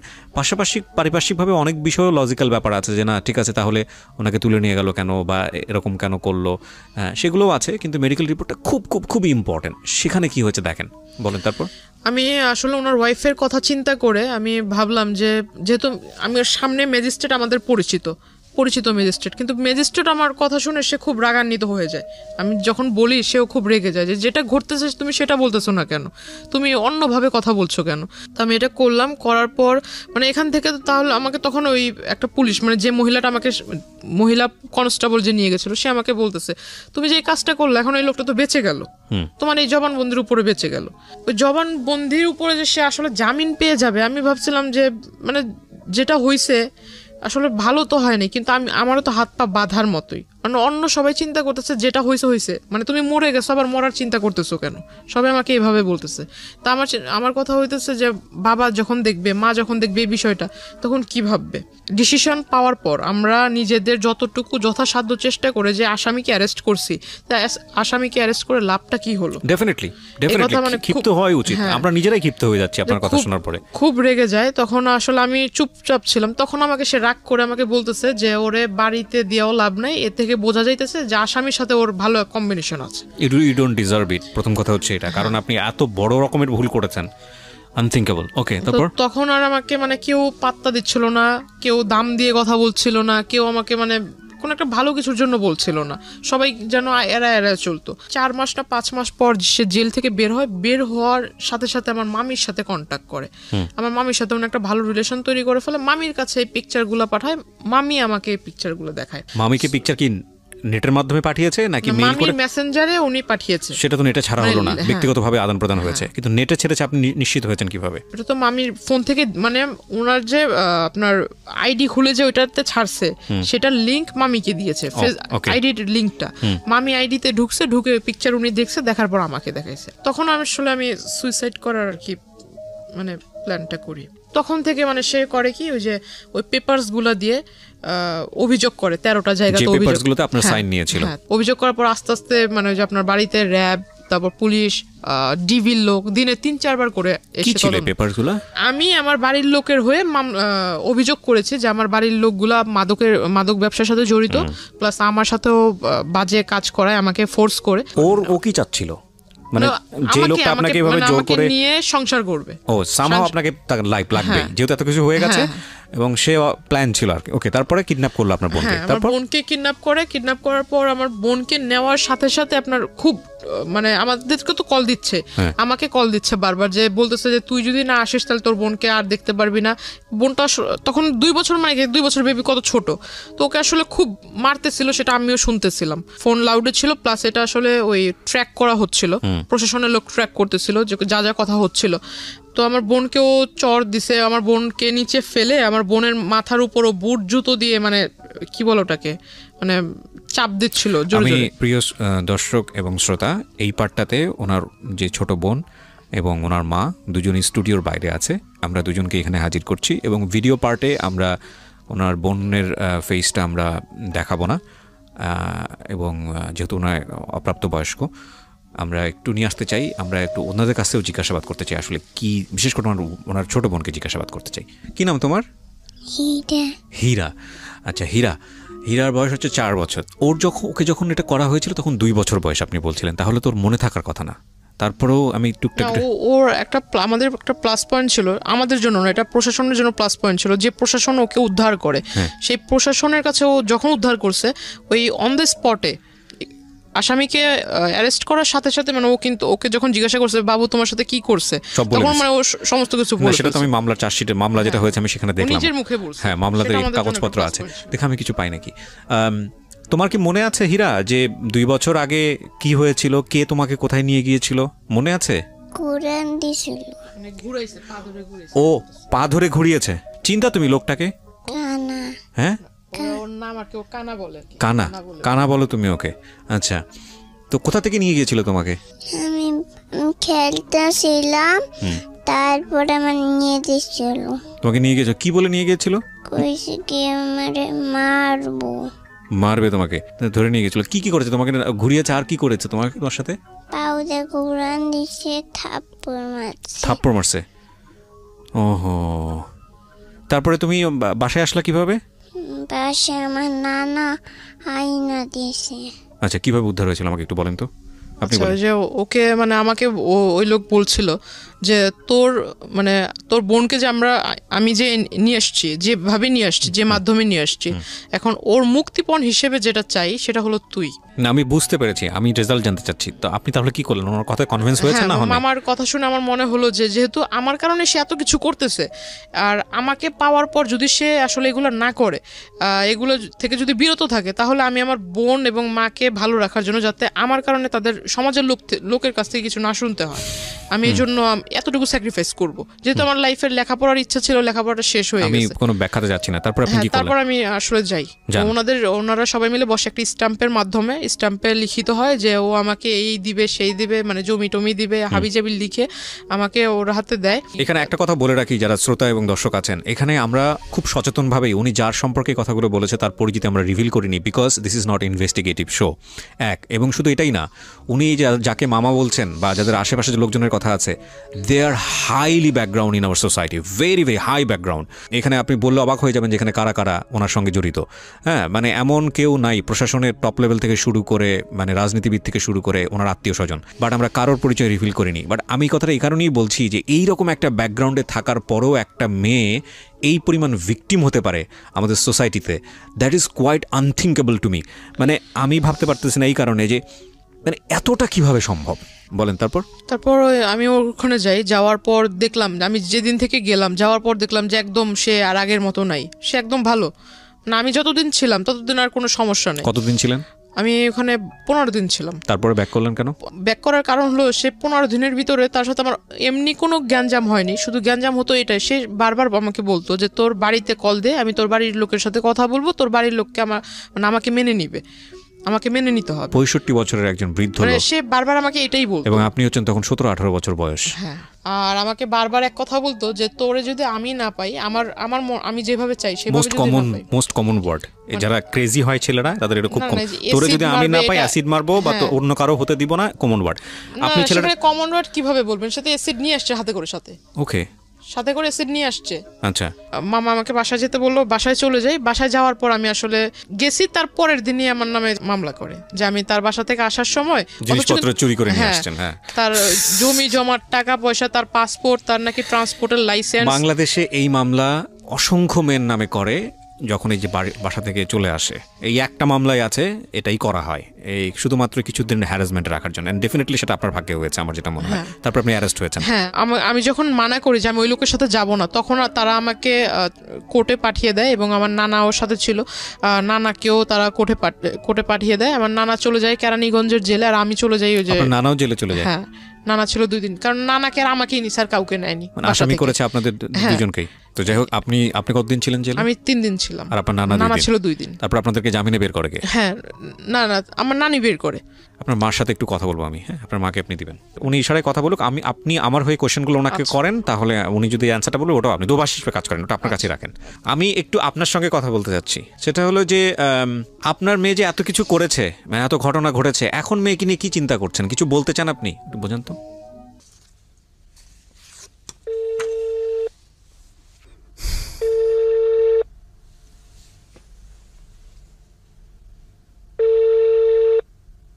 জি, আসসালামু আলাইকুম ভাইজান, কেমন আছেন? ভালো আছেন আপনি? আলহামদুলিল্লাহ। আচ্ছা, আপনার কাছে ফোন দিয়েছি জানার জন্য, সেটা হচ্ছে জান্নাত নামে কোনো মেয়ে কি আপনি চেনেন? হ্যাঁ, চিনি। আচ্ছা, উনি এসেছিলেন আমাদের এখানে, জীবন গল্পটা এখানে বলেছে, তো পুরো জীবন গল্পেই যেটা হয়েছে যে আপনার নামটা জড়িত। হ্যাঁ, তো আমরা যে গল্পটা নিলাম সেখানে আমরা দেখেছি যে মূল বিষয়টা যেটা এসছে, বেশ কয়েকটা বিষয় আপনার বক্তব্য জানার জন্য আপনাকে ফোন দেয়া। এবং এই 1 নম্বর সেটা হলো যে উনি যেটা দাবি করেছেন যে এক পর্যায়ে ওনাকে আপনি প্রেমে পড়তে বাধ্য করেন বা এরকম একটা কিছু, এবং তারপরে যেটা হয় যে ওনাকে আপনি কিডন্যাপ করে বিয়ে করেন, জোর করে বিয়ে করেন, এবং কিছু কাগজে সাইন নেন। এটা কতটুকু সত্য?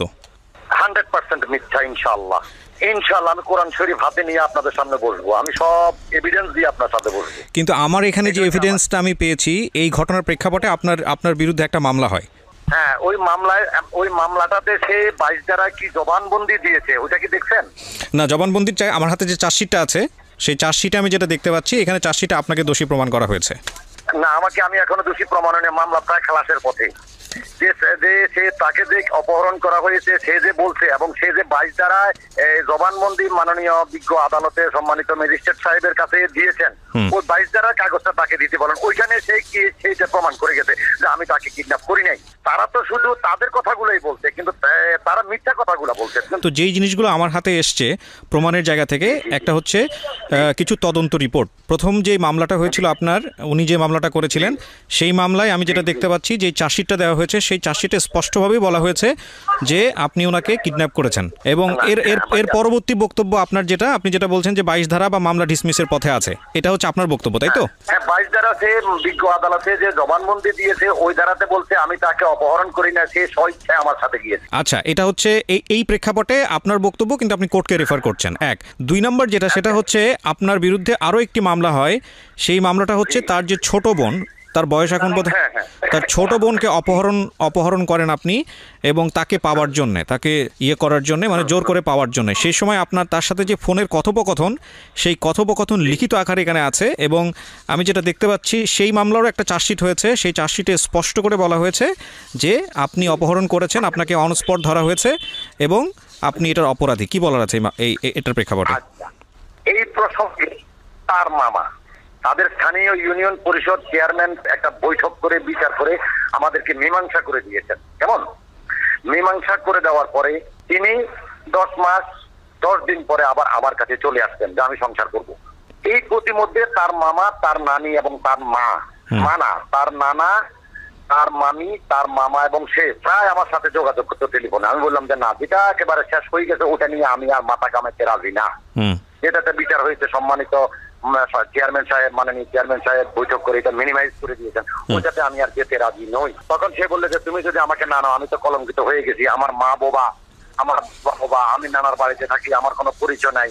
এখন আমার নানি আমাকে প্রথম যে মামলাটা, ওই মামলাটাও সে জেলে ছিল, ওই মামলায় সেও জেলে ছিল 16 দিন, আমি ছিলাম 21 দিন। আমারটা যখন তার এইজ প্রমাণ করে দিল আমার বউ বা আমার ছেলেমেয়েরা বা আমার লোকজনে, তখন মাননীয় আদালত আমাকে জামিন দিয়েছে। এজাহারে তার মামা তার ওই ছোট বোনকে নিয়ে আমার কাছে এসে বললেন যে তুমি একে রাখো, জান্নাতকে বা আমার মাকে ফোন দাও, জান্নাত চলে আসবে। মেয়ের জ্বালায় আমরা অস্থির, মেয়ে হয়ে গেছে, মেয়ে চরিত্রহীন। আমি বললাম যে না মামা, এটা কি বলেন, আমার পক্ষে এটা সম্ভব নয়। এজাহারে তার মামার নাম ছিল, কিন্তু চার্জশিটে তার মামার নাম বাদ দিয়ে সেখানে আমার নাম দিয়েছে। একজনও সাক্ষী দিতে আসে না, কোনো মামলাকে সাক্ষী দিতে। আচ্ছা, সবশেষে আমি আপনার নিশ্চয়ই আপনার বলার অনেক কিছু আছে, আমি আপনাকে বলার জায়গা থেকে, আমি এই জায়গাটা থেকে আমি মনে করি আপনার বলতে দেওয়া উচিত। কিন্তু আমি শেষমেশ যে প্রশ্নটা করতে চাই মানবিক জায়গা থেকে, আমি প্রথম যে ব্যাপারটা আমি আপনাকে পরিষ্কার করি, আমাদের অনুষ্ঠানের উদ্দেশ্য আপনি দোষী না জান্নাত দোষী সেই বিষয়টা প্রমাণ করা না। হ্যাঁ, আমাদের অনুষ্ঠানের উদ্দেশ্য হচ্ছে যে এই রকম একটা অসম প্রেম বা জান্নাত যে কথাগুলো বলেছে বা আপনি আপনার পক্ষ থেকে যে কথাগুলো বলেছেন, মূলত ক্ষতি দুইজনেরই হয়েছে, রাইট? আপনারও ক্ষতি হয়েছে, তারও ক্ষতি হয়েছে। সো এই ক্ষতির বিষয়টা মানুষ জেনে মানুষ যাতে সচেতন হয়। আপনাদের দুজনের কারো দিকে আঙুল তোলা আমাদের অনুষ্ঠানের উদ্দেশ্য না। অনুষ্ঠানের মূল জায়গাটা হচ্ছে মানুষকে সচেতন করা। এবং একই সাথে আপনাকে এটাও বলতে চাই যে আমাদের এই যে আমরা আপনাদের দুজনকে দেখিয়ে মানুষকে সচেতন করছি, আর যদি দোষী বা নির্দোষের ব্যাপারটা থাকে সেটা সম্পূর্ণ এখতিয়ার হচ্ছে কোর্টের। আমরা শুধু কিছু কাগজ পেয়েছি এবং আমরা মনে হচ্ছে যে আপনার বক্তব্যটা জানা উচিত, সে অর্থে আপনার বক্তব্যটা জানলাম। এবার আমি আপনাকে কিছু প্রশ্ন করতে চাই। প্রথম কথা হচ্ছে আপনার বয়স, আমি যেটা দেখলাম কাগজে কলমে এখানে 50 বলা হয়েছে। তো হ্যাঁ, তো এই যে 50 বছর বয়স বা যাই বলি না কেন, এইরকম একটা বয়সে থেকে পূর্বে স্ত্রী থাকা অবস্থায়, বাচ্চা থাকা অবস্থায় এরকম একটা আন্ডার এজ মেয়ের সঙ্গে আপনার সম্পর্কে যাওয়ার প্রয়োজনটা কি ছিল? আপনি শুধু এই বিষয়টা বলেন। আমার কোনো প্রয়োজন ছিল না। তার নানি এবং তার নানি যখন যে মামলাটা বিনা দোষে আমাকে এবং তাকে জেলে দিয়েছিল প্রথম মামলাটা, এই মামলার পরিপ্রেক্ষিতে সে জামিন পেয়েছে, আমি জামিন পেয়েছি। জামিন পেয়ে আসার পর সে কার কাছে খবর পেলো আমার জামিন হয়েছে, সে আমাকে টেলিফোনে, আমার ফেসবুকে যাবতীয় টেলিফোন করতে করতে আমাকে অস্থির বানায় ফেলছে যে আমি আপনার কাছে মাপ চাবো, দেখা করবো, এই করবো, সেই করবো, অনেক কথা। তখন আমি আমার বউকে জিজ্ঞাসা করলাম যে আমি কি যাবো? বলে তোমাকে এত মান সম্মান, তুমি একটা রাজনৈতিক নেতৃত্ব, তোমার জীবন ধ্বংস করে দিও, তুমি আবার তার সাথে কেন দেখা করবা? আমি বললাম না যাই, নো প্রবলেম, অসুবিধা নাই, তুমি কোনো নোটটা চিন্তা করো না, আমার কোনো ওই ধরনের টেন্ডেন্সি নেই। আমি তাকে মেয়ের মতোই জানতাম ভাই, বুঝছেন?